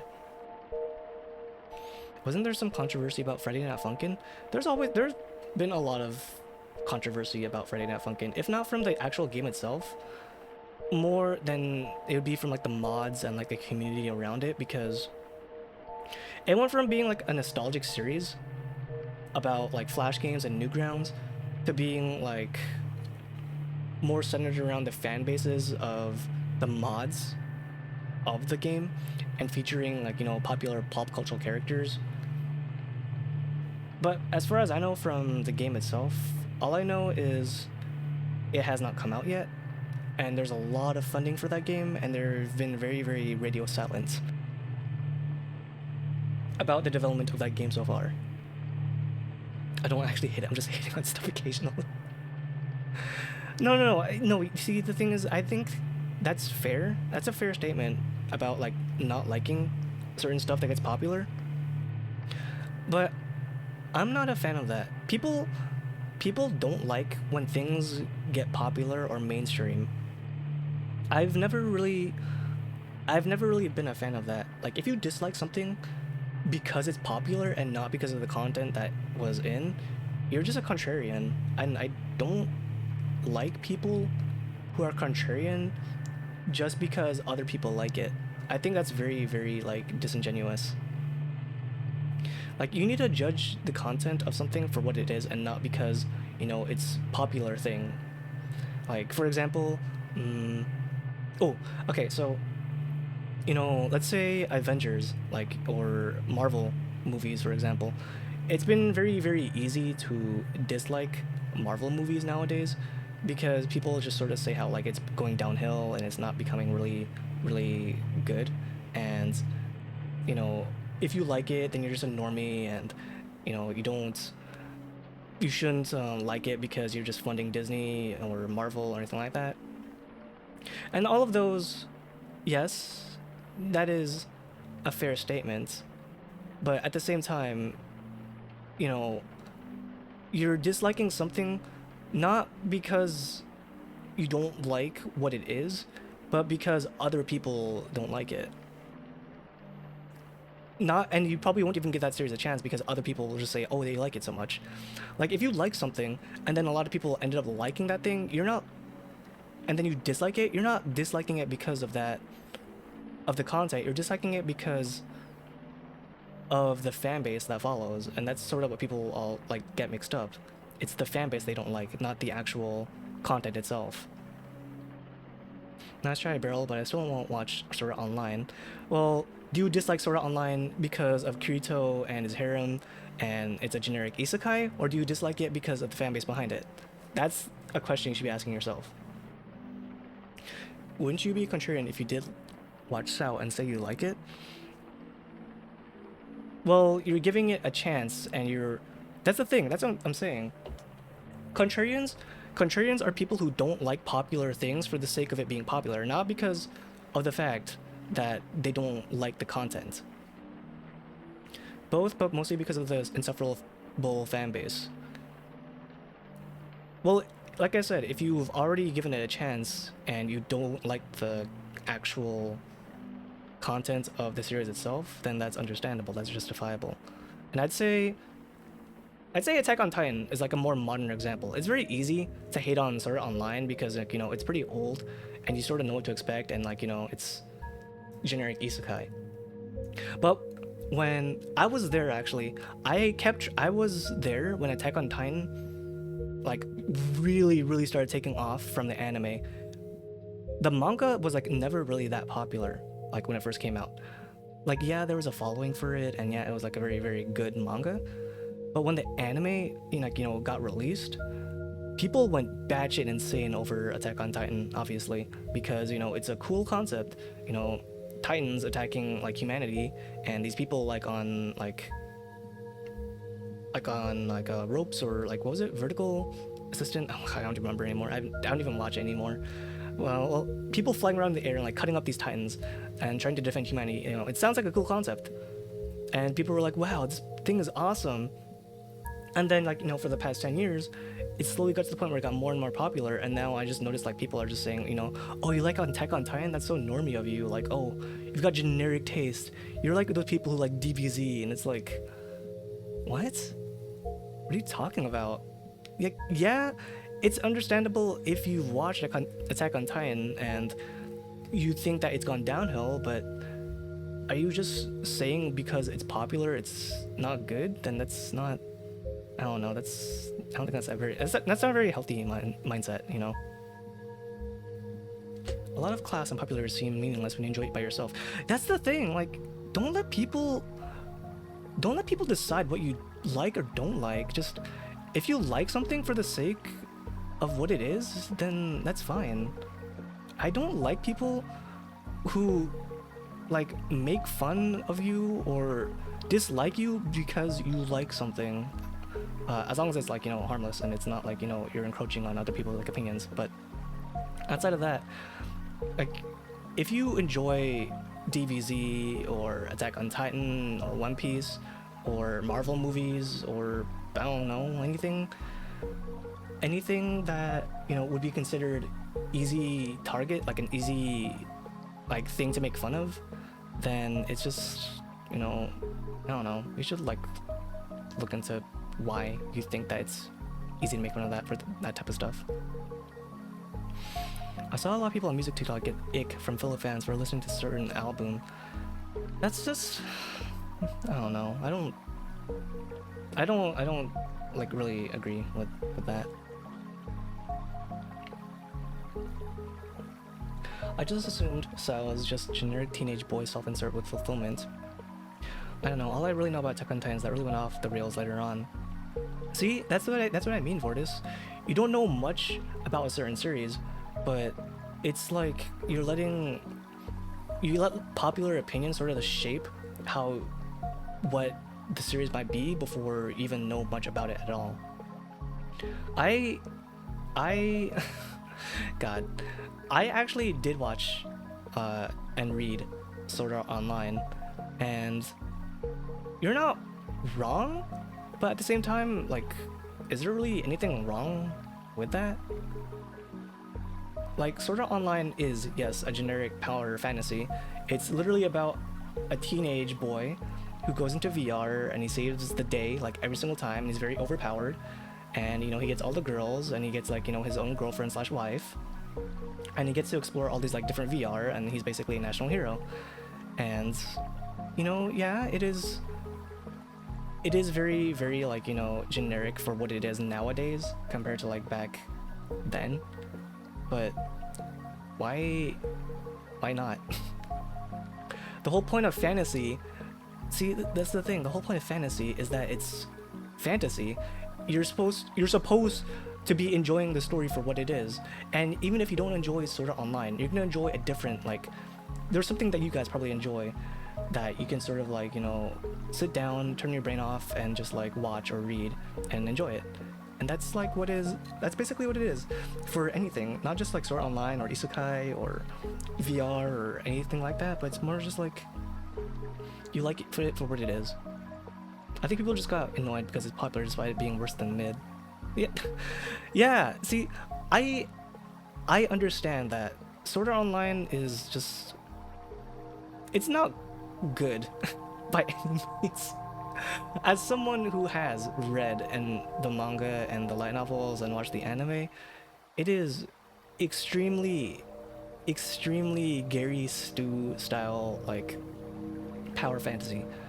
But that's what I like. I like reading isekai that is extremely easy to turn your brain off and extremely stupid, and you just watch some guy be overpowered and, you know, be like, go through fantasy like land, get isekai'd, fuck shit up, like win the day, like, over the villain, get, like, you know, get all the cool items and gear, and that's what I like. That's actually what I enjoy.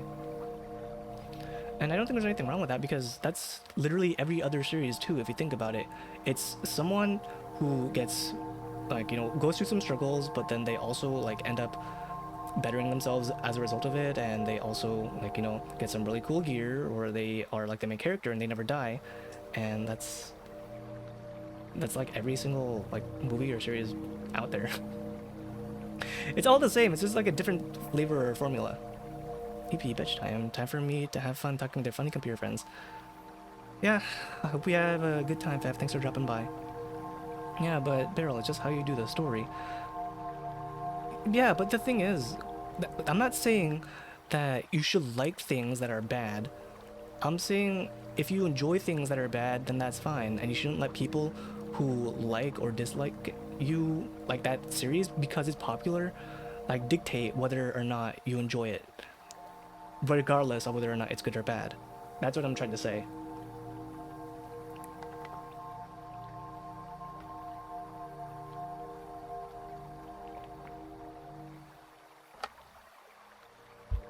I was confused as to why it's popular. There, there's a lot of small aspects about Sword Art Online that people like, but obviously they just don't like the overall like story or the main character. And Sword Art Online was, I think, okay, here's the thing. Sword Art Online was probably responsible for the big, big, like isekai genre like kicking off.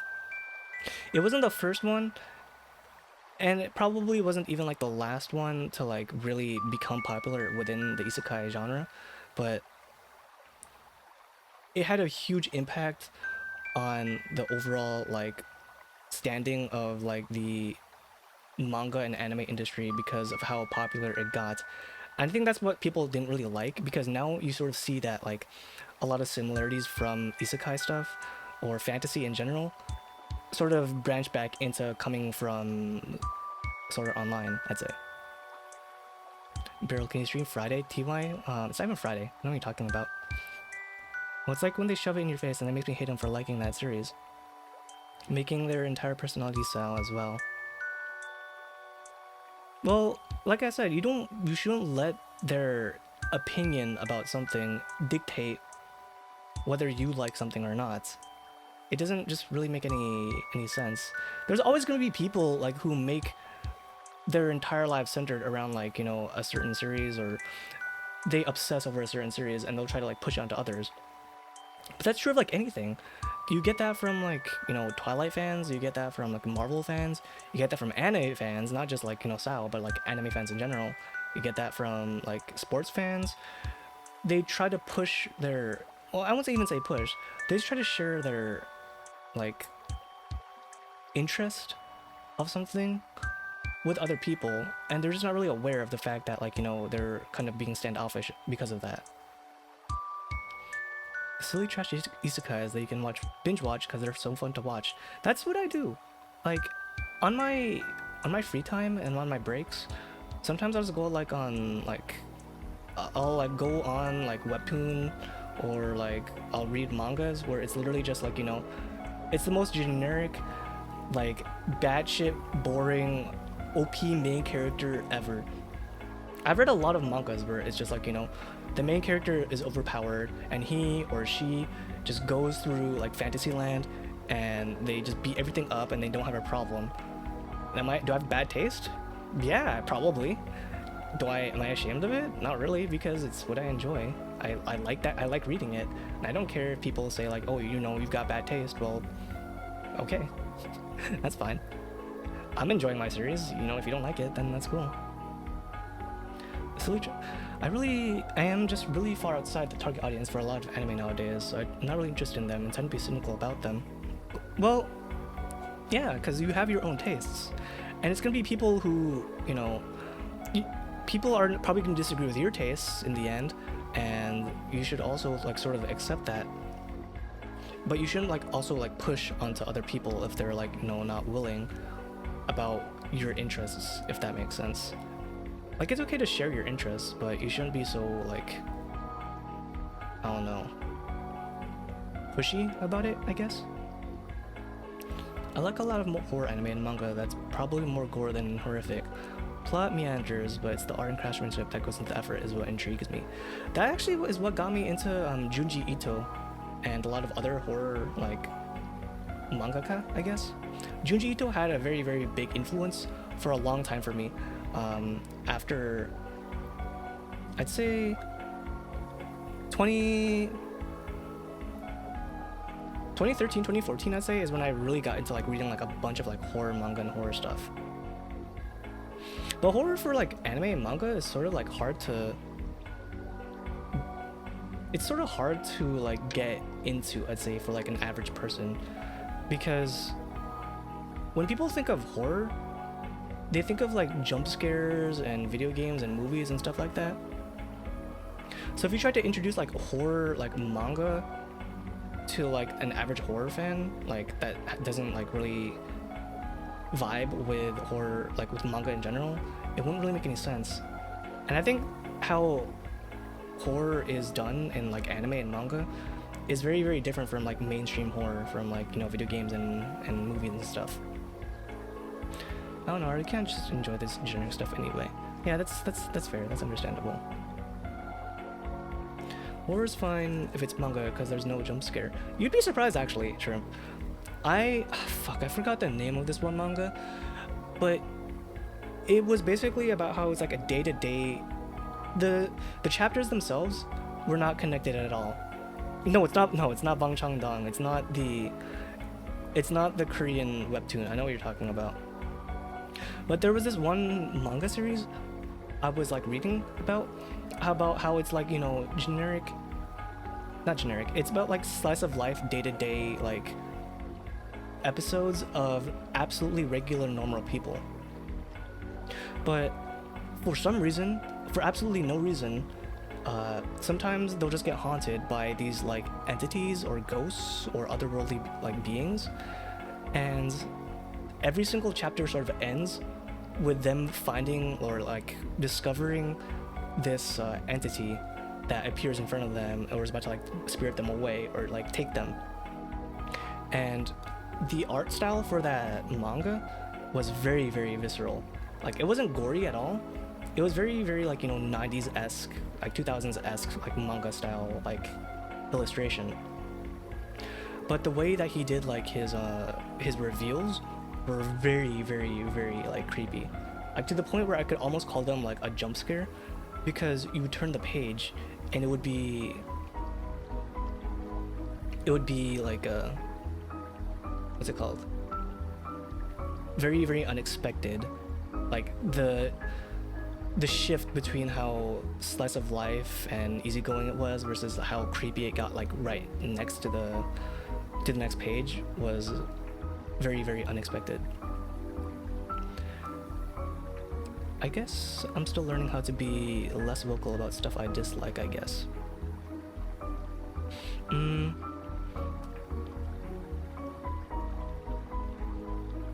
I don't think... I'm trying to think about how to word this. A lot of people...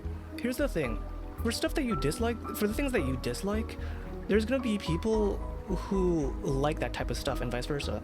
For the stuff that you like, there's gonna be people who dislike it, and you sort of have to like learn how to agree to disagree with people, especially when it's like online. Like when you're in real life, like when you're talking to people like in real life, like your like colleagues, your coworkers, your classmates, your friends, even your family, you see how like you're courteous you are. Well, I'm assuming that a lot of people would probably be courteous to people if you know them and you're like nice to them. You like would appreciate, or you would be respectful to the fact that there's like certain things that they like that you think would be like, you know, cringe or boring, or you like just don't like it, but you respect their opinion. And that's what people sort of have to like realize also, like online, you know. Oh, you don't like Attack on Titan, but you like I don't know, Frieren, or vice versa. You like Attack on Titan, but you don't like Frieren. What the fuck, man? Why? What's wrong with you? Attack on Titan's so like mainstream. It's so normie. You know, my little sister watches Attack on Titan. That's so weird. Like, don't like watch that. Go watch go watch fucking Frieren. Like, you know, it's just you just gotta respect people, I guess, online. It's so like generic. But yeah, people have their own opinions. It's okay to dislike things, but you also have to remember that people will also like that thing that you're disliking. Visceral is very gut punchy, while gory is very bitter tasting. I can't say I've ever heard of that before, I guess. Bitter tasting?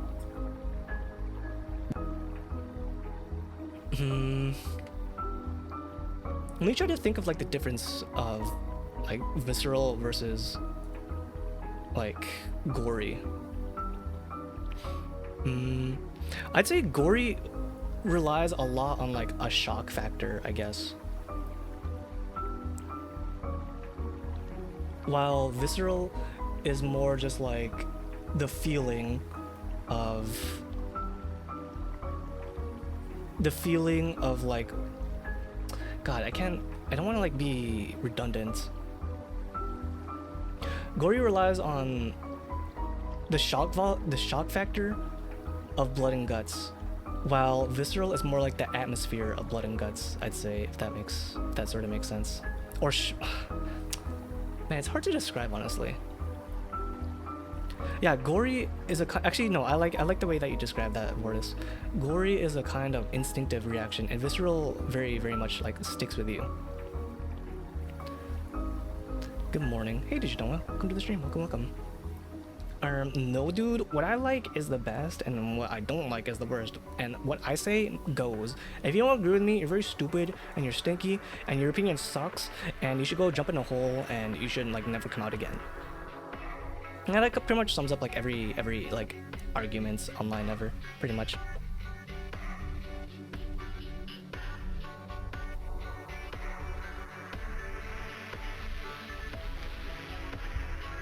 Whenever I think of like gory,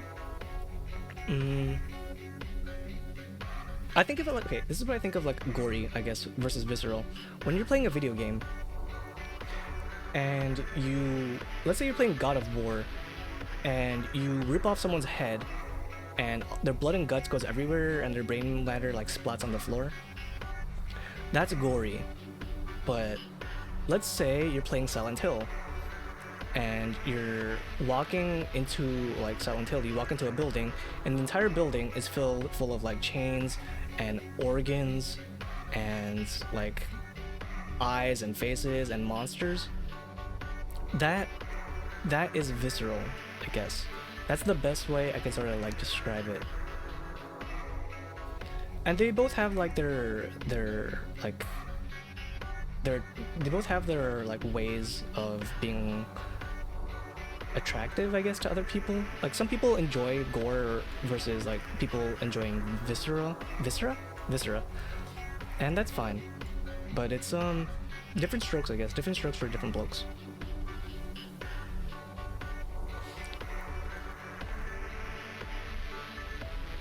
It's just hard for me to sort of like enjoy. It's sort of hard for me to enjoy horror that relies too much on shock value, I guess. And usually when I think of shock value, like goes back to like being gory. Visceral, yeah, I agree. Gory is like gross and disgusting, but like not in a bad way, unless you're just overly relying on that. I am more of a fan of visceral because you sort of feel it like with the environment and the atmosphere.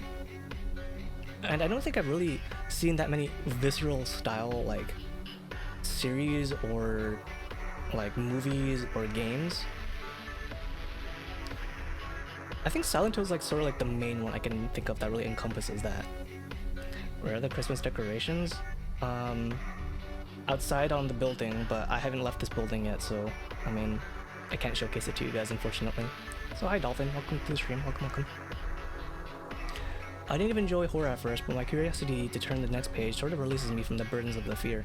It ends and I can't analyze it with a new lens. That is actually one of the main components of like horror and fear. You guys probably have heard of Jaws, right? I bring this story up a lot. Stephen King, when he was making Jaws, he hated how the animatronic for Jaws looked. He thought it was like the worst thing ever. So he thought the movie would bomb, so his strategy, his idea at the time when the movie was done, was that he managed to edit the movie to the point where the shark was almost never ever visible in the frame at all. It was never like, except for like a few scenes, the shark was either always off camera or you were in the point of view of the shark, or it was like underneath the water and you could barely see it. And because the audience didn't know what was there for the shark, they could let their imagination sort of run wild. Like, they didn't know how it looked, they didn't know like how it acted. It was just sort of like this unseen force. And you know, anything that you come up with in your head will always be much scarier than what the reveal is for the monster. And that's true for literally anything that is horror related. When you reveal the monster or the entity or the force that is sort of like stalking or killing or doing whatever it is that's scaring like the character, you're sort of just like giving up your hand as to like that feeling, because now you sort of know what to expect. When you understand the mechanics for a monster, or when you see the killer like in full view, or you see like the monster coming out of the shadows, it's always going to be a lot less scarier than what you probably thought it was going to be. And I think a lot of like movies and games nowadays sort of lack that, because there always has to be some sort of like resolution. There always has to be some sort of like, you know, thing that ties up the story at the end. And that's understandable from like a storytelling perspective, but it's like I said earlier, people sort of have to be experimental. You kind of have to be not afraid to let the audience come up with their own ideas for themselves. I think a good example of this probably would be like Lovecraftian horror. Lovecraftian horror from like H.P. Lovecraft. A lot of his ideas are centered around like these eldritch beings that are so horrifying and so disgusting and so like foreign to our ideas of like modern or like human lifestyle, that it just would melt your mind. And he leaves his descriptions as that. He can sort of describe it slightly as to what they are, but in the end it's always like, oh, you know, if you were to gauge upon the true visage of like these eldritch gods, you would go batshit insane. Your mind couldn't process how horrifying, how disgusting, how scary these things are. And some of his stories are even about how like people like had a brush with these eldritch gods and they just go insane. And I like that. I love that because, you know, it's so up in the air. It's so like you have no idea what it could be. And there are some movies or some series that sort of like try to showcase these like gods, and like when they do, it's never as great as it is when, like, you know, you didn't know what it was. Existential and cosmic horror, where everything is far beyond what humans can understand. That's such a good style of horror. I kind of hope that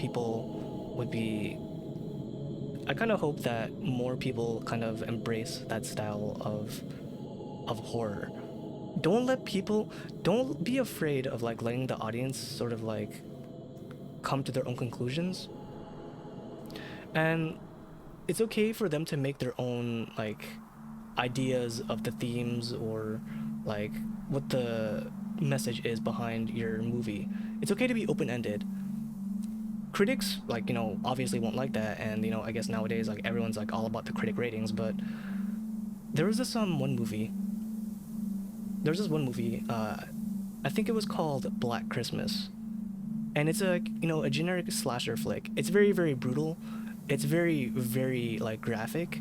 Basically, it's about the sorority house of these girls living in the sorority house. And there's this man that slowly starts killing them inside their sorority house one by one. And it's very, very brutal, like, you know, the way that he kills them. It's very controversial because, like, you know, the way that they died was like not in any means like a good death. And when it came out, this was like back in the 80s, late 80s, early 90s, I think. It was one of the most graphic movies I think that was like made. But I think what a lot of people didn't like really talk about was how this is sort of like a spoiler. This is a spoiler for Black Christmas, by the way. If you do want to watch it, you've been warned. It is a very good movie. You guys should give it a shot if you haven't already. But what happens basically is near the end, when the killer is like sort of revealed, and they think it's all said and done. The final girl, the final like surviving person, she's like being taken away, but then the realization happens where the killer wasn't actually the guy who was like being arrested or being caught. It turns out that the killer was actually like this faceless like person who never actually like showed up his entire body or face in the entire movie.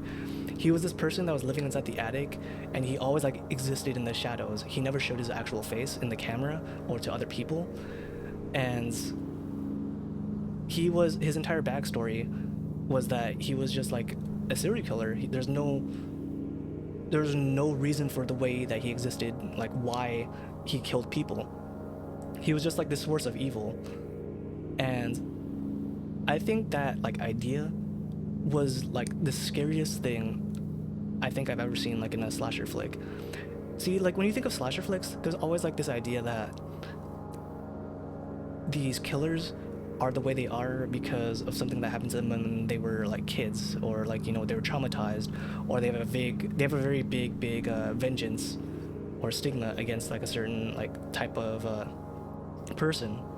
Like you see that with Freddy Krueger or Jason, or what else was his name? Michael Myers.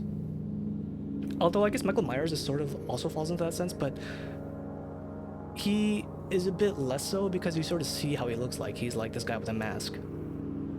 But for this movie from the 80s, the 90s, called Black Christmas, it's this guy, he just kills for the sake of killing, and you never see who he really is.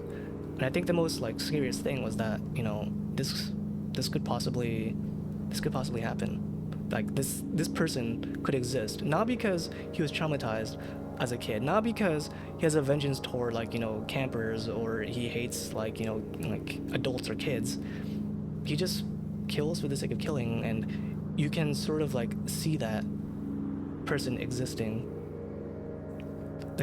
Thoughts on the concept of the viewer having the killer's perspective.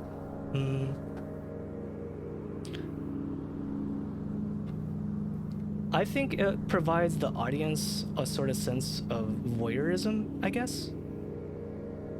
Also, thank you for the hydrate redeem, Slouch and Check. The trifecta, Mortis. Let me finish that thought. I just need a sort of stretch too.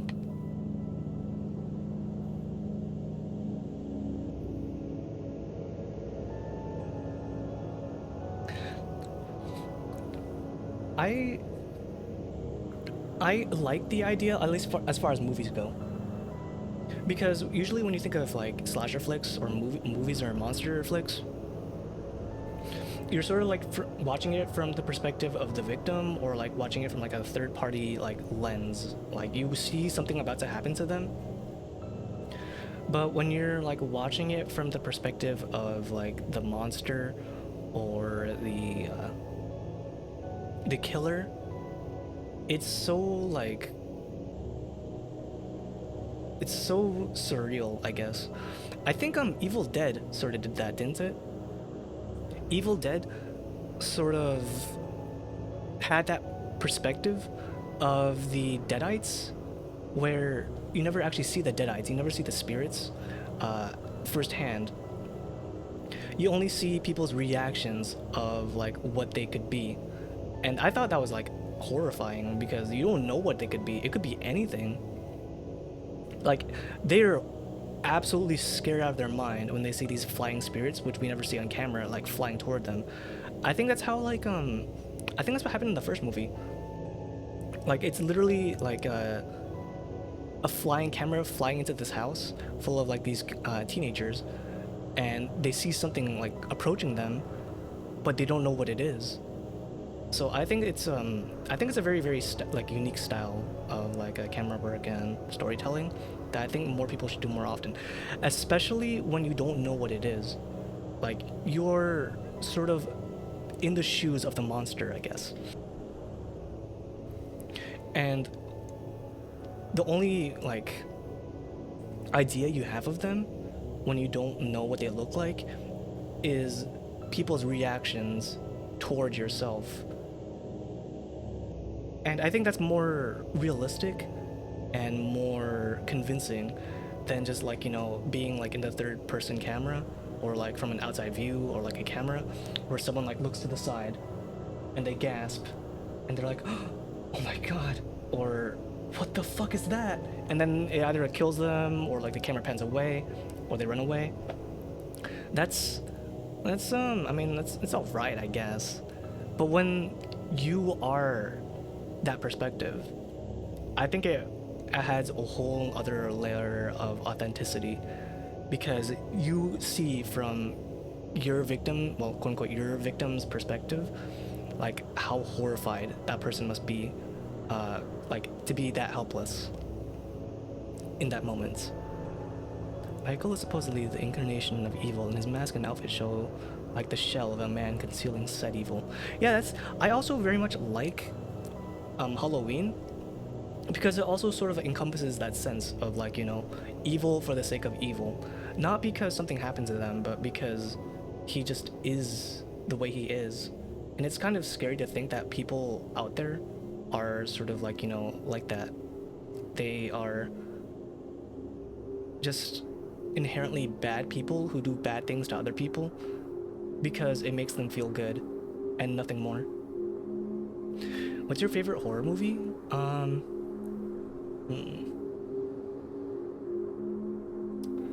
I would probably say, let me think. I've seen a lot of horror movies, and I'd say my tastes over time for horror movies sort of have changed. I don't want to say I have a favorite one, but I guess my top three would probably be The Ring, and then Halloween, and then It. Although that was more of just like a mini series, like the original It, not the new one. The new one's good, but the original one traumatized me for a very long time. I don't think I was more scared of things that would be happening in my day-to-day life than It, I'd say. And also, I guess an honorable mention would probably go toward Final Destination, because Final Destination was also sort of like that thing where, you know, technically these things could happen. Technically, you know, you could fly off a roller coaster and suffer an extremely excruciating death, but if you don't, you'd suffer even more excruciating deaths because death is now after you. So 2.0 sweater is open back.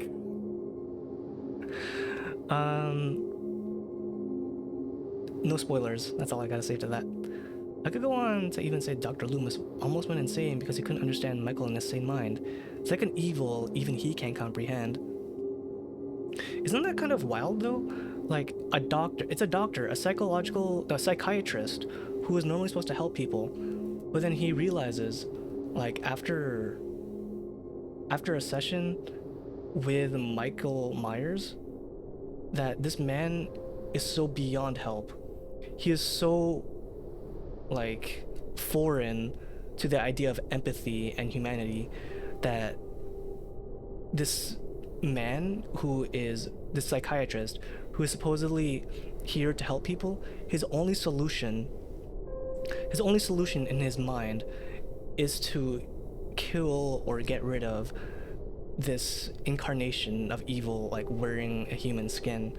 That is actually kind of like insane to think about. Yeah, I agree. Like it became an obsession because he thought that if Michael Myers were to live or continue existing, he would only bring about like murder and evil and horror and like fear among the entire world because of the fact that he just exists, because all he wants to do is just kill.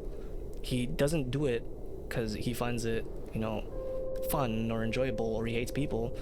He just has this inexplicable urge to kill because that's all he knows how to do, even from a young age. That's why I like horror films so much, because they either stick with you for a long time, or they give you these memorable characters that are so like absurdly evil that's almost like comedic if it weren't like horrifying, I'd say. It's such a good series. I also highly recommend like Halloween. It's such a classic. A lot of the movies I'd say that I'm a fan of have influenced movies like in the modern current day age, because people weren't afraid to experiment with their style of horror, I'd say, or their storytelling. When it came out at the time, people probably hated it. They despised it because it was either too scary or it was too foreign to the idea of like, you know, their idea of horror, or at the time it didn't make any sense to them. It was like an alien concept. And that's sort of what I see with Heck and Skinamarink nowadays. Or at least like for that style of horror. It's like, you know, it's not typical, or it's not typical like fear. And people don't know how to react to that, so they just have an aversion to it. You remember Blair Witch Project? That was the marketing for that movie, and the way that it presented itself was so hyper realistic. It was so like grounded that people thought it was a real thing. And when it came out, you know, it was a good thing. It was a hit. But you know, the thing is, that was never really done before. Like that type of like marketing campaign, that type of like found footage, that type of realism that it kind of brought to the forefront of like cinema. And nowadays, like, you know, it's, well, everyone knows what Blair Witch Project is because it's like the found footage horror film. And it might be, you know, cheesy nowadays because a lot of the concepts that it uses are sort of redundant. You know, you see it before, like in a lot of, we see it like nowadays in a lot of found footage films, but that's only because people weren't afraid of, the producers weren't afraid of trying something new. It's a truth he couldn't accept in his world, therefore an unknown he couldn't allow.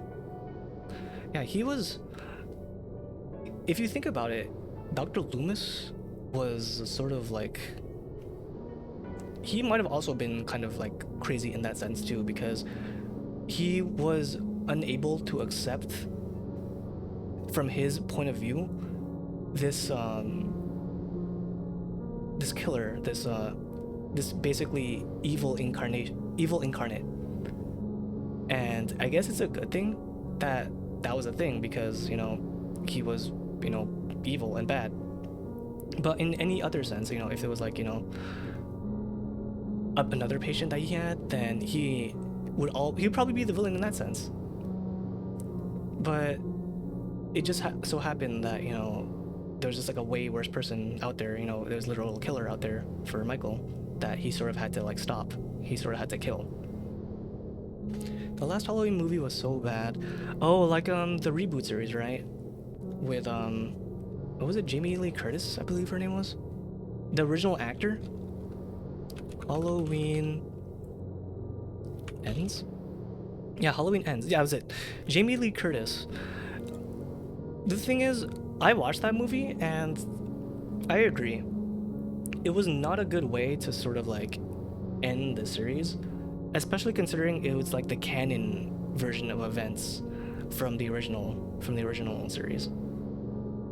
I don't like what they did with it, but at least you can sort of enjoy the old movies for what they're worth, you know. Slasher flicks that sort of paved the way for all the new modern style like slasher flicks. I'm kind of hoping that with experimental horror films like coming out, like with Skinamarink, and maybe more like analog style horror, we might see something new coming out very soon. I believe like what was his name? Kane Pixels? Kane Pixels is going to be directing a movie from the back rooms. And I trust his directing skills so far. At least they made it a they made it very apparent with his style of direction that he knows what he's doing. And I'm hoping that since he has full control over his project with Backrooms movies, he might be able to do something that people won't really be accustomed to, but it might become more and more common. And analog horror is so unique. It's so nostalgic, but also sort of like alien the way that it presents itself. Because you see something that, like, you know, is familiar, but it's also very like, you don't remember it the way that you thought you did. And that's the whole point of analog horror. Also, thanks for clocking in, Galco. Thank you, appreciate it. What type of guy are you in a horror movie? I'd probably be the guy who recognizes all the tropes in a horror movie, and then because of that, I'd be too dangerous for the killer or the killers or the organization, and I'd probably die first, because if that were the case, I'd probably tell everyone like how to survive. I'm very familiar with the tropes of a horror movie. You ever see Scream? The guy who was very familiar with like how to survive in a horror movie, except, you know, he turned out to be the killer. I wouldn't be the killer. I would just be familiar with the tropes, and I'd be like, okay, you guys, this is what we do. And then right when I say, all right, this is what we do, I'd probably have my head blown off, or I'd get like stabbed in the back, and then I'd die instantly. And then people would be like, oh, what was he gonna say? But it'd be obvious. I'd be telling you like, don't fucking split up, or don't go down the dark alley by yourself, stuff like that. Michael is a bird archetype of a human being only eating rats and dog meat, but was always placated in his former home. A vague vestige of a human behavior, but alien to this reality. Beryl the type of guy to be too shy to speak up. Actually, that was also true. I would also be like, I'd be like, all right, guys, I think I know what's happening. I think I know what's going on. But then, like, you know, the jock in the movie would be like, all right, guys, I'm gonna go with Cindy. Shaggy, you go with the other nerdy girl, and you, Beryl, you can go by yourself to the creepy like barn in the back, and then you can get killed immediately because, you know, I just couldn't speak up. So thanks for the hydrate redeem, Galco. Thank you.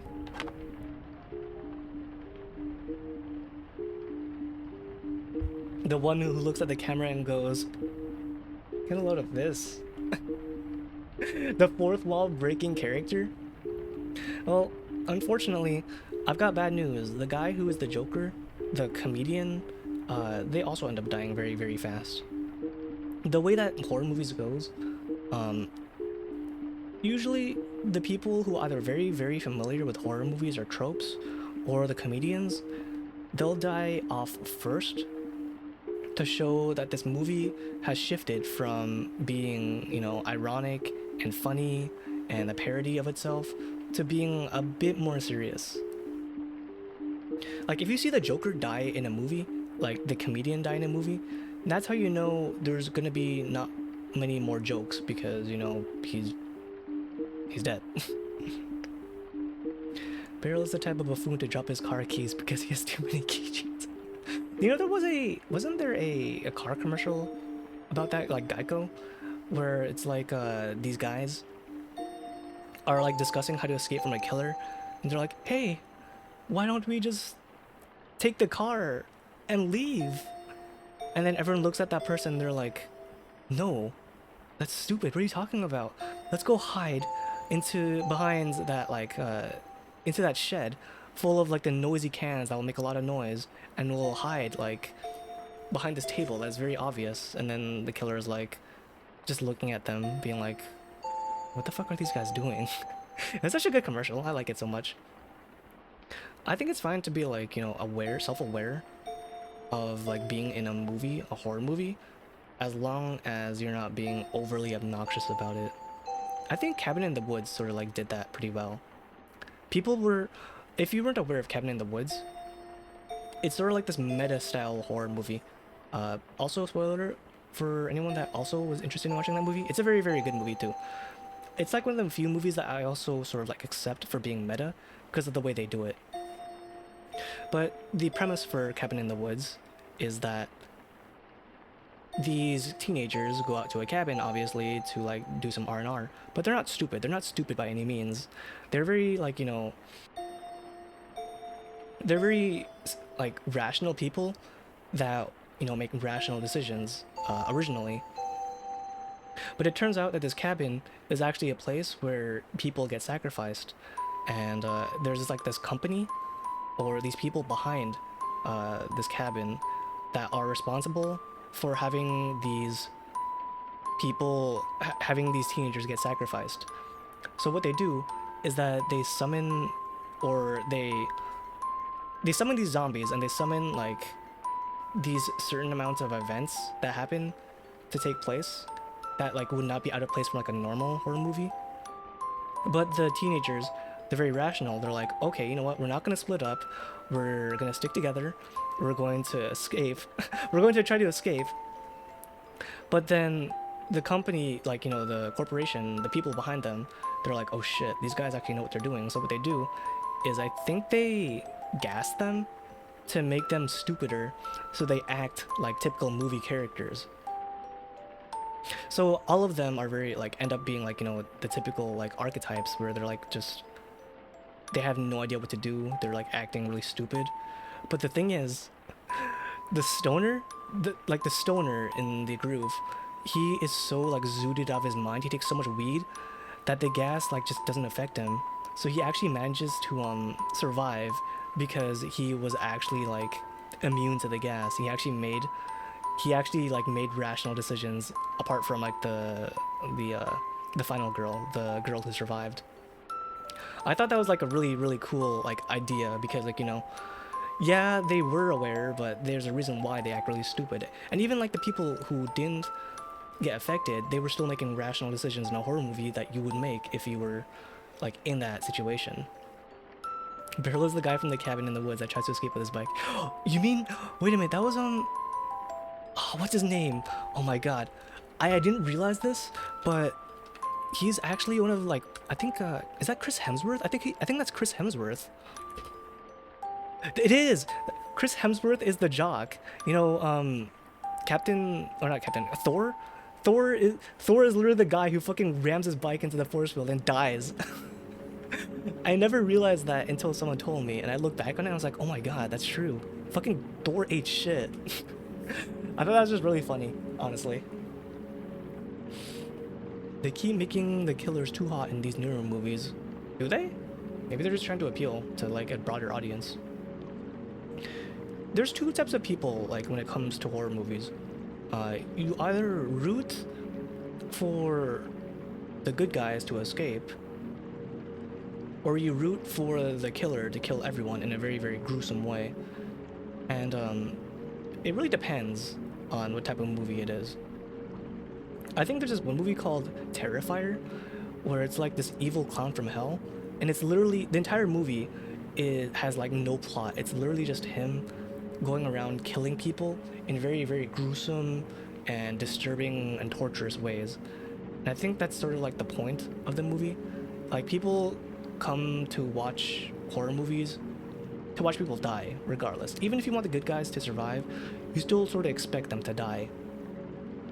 And that's understandable. I mean, that's the whole reason why you're watching a horror movie in the first place. Okay, I'm gonna AFK, don't mince me too much, Beryl. Alright, I'm taking loud applications now. Don't tell the mods, but feel free to send your applications in after this stream. Not gonna lie, before that movie, I know what the Hellraiser... I never knew what the Hellraiser peeps looked like. Huh? What? What are you talking... What? Wait, huh? The mods are still here? Who said that? Who said that? I don't know what you're talking about. That's a wild-ass statement. Aren't they already working on Terrifier 3? They probably are. I have not seen the entirety of Terrifier because it was not really my type of movie. I'm not really a fan. Okay, I love horror movies, and I'm okay with people dying, but I'm not too big into the torture porn style of horror movies, where it's literally the entire movie is just about people just like suffering and dying. Like, there's no sustenance toward that. It's just people like being in pain. It's like, oh, okay, whatever, I guess. But I like either story in my I like story in my movies or like atmosphere. One of the two. And if it's just gonna be people like, being tortured to death, and it's like, whatever. Not really for me. Mods, crush his skull. I don't get paid enough to go, not go AFK. What? Huh? Wait, what? You're not AFK? What? Excuse me? You didn't hear anything. Does shitposting unhealthy loads of free time make me eligible? Don't worry, you're now hired for the second round of interviews. We'll be contacting you shortly.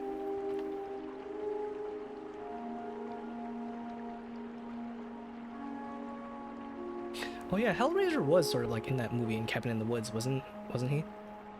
There was a lot of callbacks, well not callbacks, but there's a lot of cameos to different like movies in Cabin in the Woods, because it wasn't only just like a parody and like a meta movie, but it was more like a love letter to like all those like movies that existed.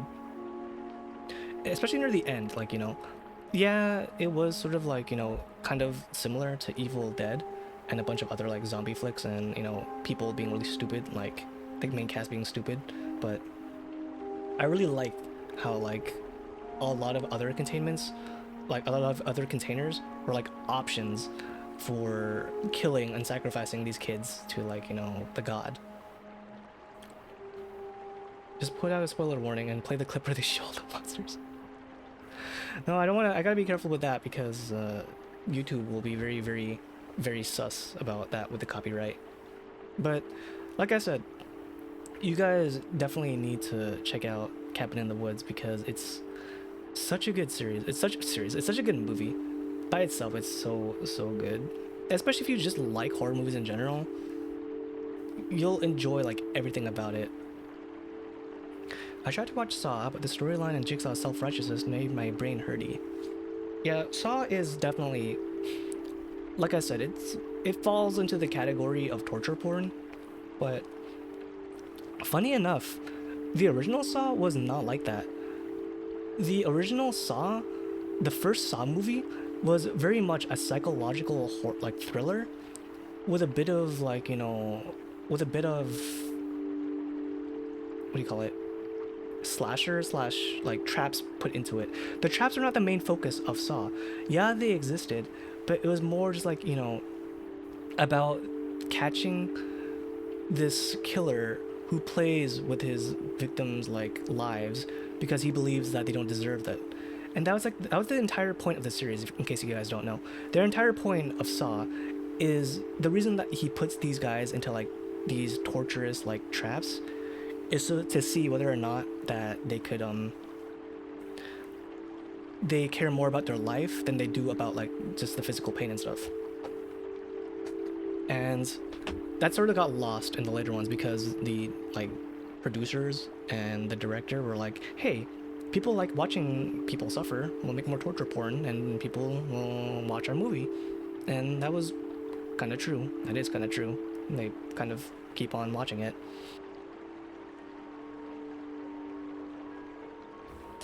They never should have done personalized Saw. Let him be some weird entity, like how Beryl was a born office intern. What do you mean a personalized Saw? Do you mean like they shouldn't have made Saw a person, or what? Or like they shouldn't have made Jigsaw like an actual like person?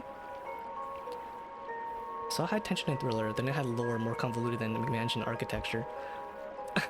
Yeah, spoiler alert for Saw, by the way. They kill off fucking Jigsaw, the big bad guy, in the third movie, but he still like appears through flashbacks and cameos because why? I don't know, it's so weird. The storyline's so convoluted, and apparently the latest Saw, the newest one, apparently wasn't that bad. It sort of like comes back to the like a more character-centric version of the Saw movies compared to the like newer ones, like the 2 through 7, whatever.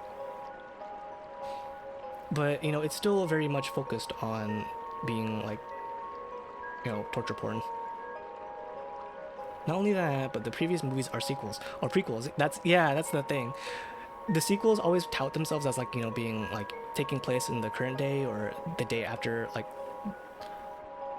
after the last movie. But nope, it turns out that like the big twist was that happened 10 years in the past, or that person who was trying to escape, uh they died 10 years ago, and it's only the police just now finding the traps. I don't know, it's really weird. I don't blame him because John is more interesting than any other character. John is a very, very complex character. It's just that the way they write him, or the way they wrote him into a corner, just kind of sucks. They, like, why'd you kill off the fucking main character of Saw? That's so weird. I mean, yeah, it is left field. I literally just talked about how you should be experimental with the way that you tell your stories, but you just keep going into the past with Jigsaw, with John, so that he can, you know, appear in the series. It would make sense for him to be alive, but it's so odd. And I like I said, I like the latest one. The latest one is pretty good, honestly. Barrel wouldn't survive any of the saw traps. Okay, hold up. Let me think. Which one would I survive? I think the reverse bear trap, the original reverse bear trap, is honestly not. It's not that bad for the person trapped in it. Because if you remember, Amanda, the first person inside the reverse bear trap, I believe her job wasn't to inflict pain on herself at all. It was to cut open someone else who was technically alive, open up their stomach and find the key. So I mean, technically that's survivable, I guess. Anything by John Kramer honestly is survivable. The Venus flytrap one was pretty nasty. Okay, so here's the thing. This is a very, very, very big spoiler for Saw. So fair warning if you like are interested in the Saw series. I mean, I said that before, but this is a very, very big spoiler. All of Jigsaw's traps in Saw were solvable or winnable. When you win Jigsaw's traps, it's because there was a way to escape. So if you ever see a trap in the later movies where the person who is trying to escape is like in an unwinnable situation, then that was probably not a trap made by Jigsaw. Because Jigsaw traps always have a solution. Even if you can't win it, that's probably because it was unironically a skill issue on your part. So all the other people, apart from like, I think what's his name, like the first guy who was like trapped and cut off his leg, but then he became like an apprentice. I believe everyone else has like an agenda, and they kill people for the sake of killing people, not because they're trying to like let people like learn a lesson. Beryl, the latest movie had most traps that is very unwinnable. The latest movie for Jigsaw? No, I think they were all winnable. It's just that they were not. They didn't commit. That's the whole point. That's what I'm trying to say. They didn't fucking commit. If they committed, they could have won the traps, but they didn't commit, so they kind of took the L for the most part. What about that movie where the dad whose kid got run over and has to save people? They couldn't free themselves? That was... Hold on, which is that? Is that Saw 3? I think that was Saw 3. Hold on, let me check. That was Saw 3, right? Because that's the one where he died. They were all minorly time-gated.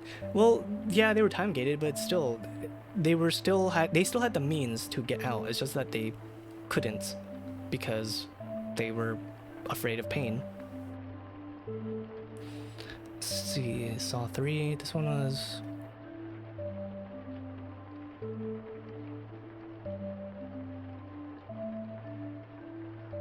Was she actually...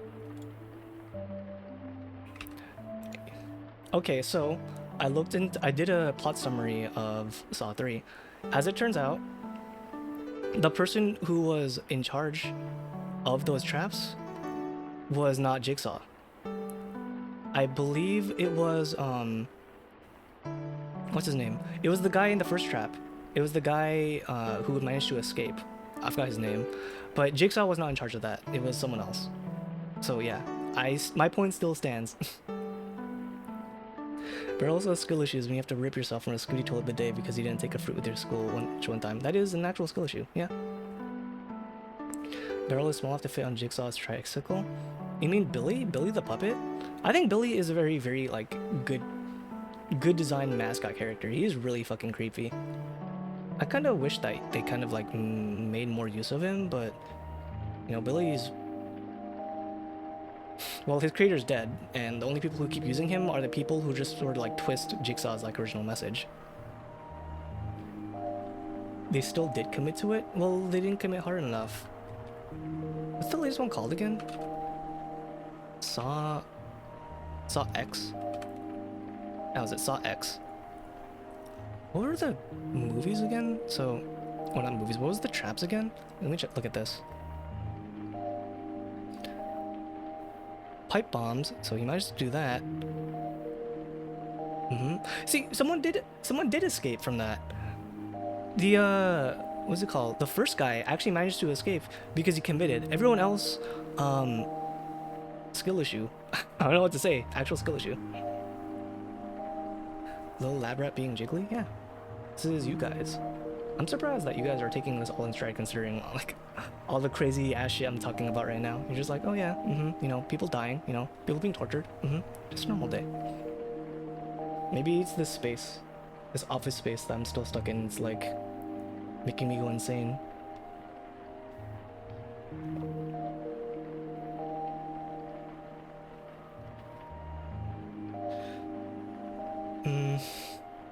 Alright, Beryl, pipe bomb isn't as bad as the Saw one. Yeah, but I'm just saying he managed to escape and it was a Jigsaw trap, and that's my entire point. Put a bracket in there. If I can find a PNG and be able again in the future. Alright, I'm gonna bounce off my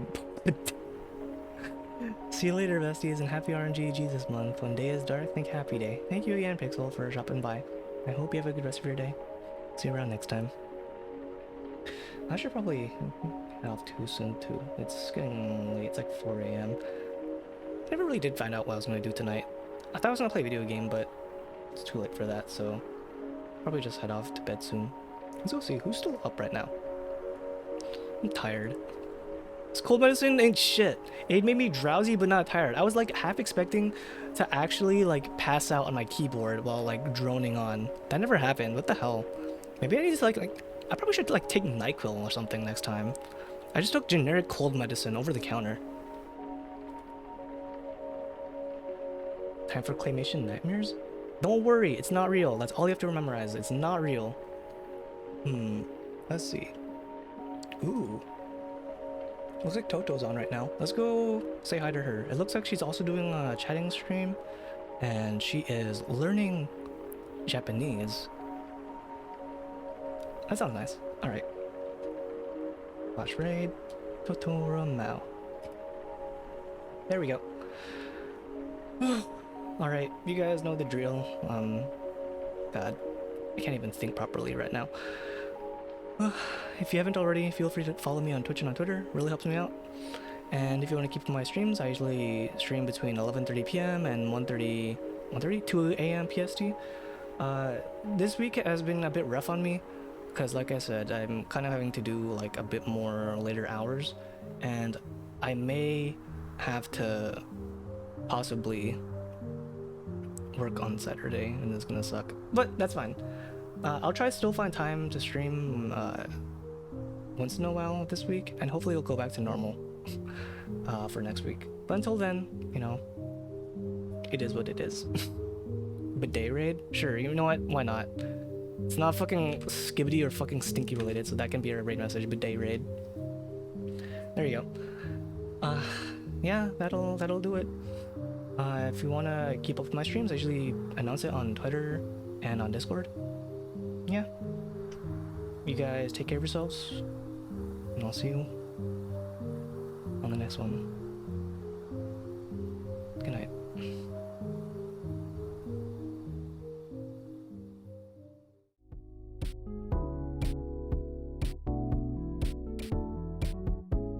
And yeah, I'll hydrate.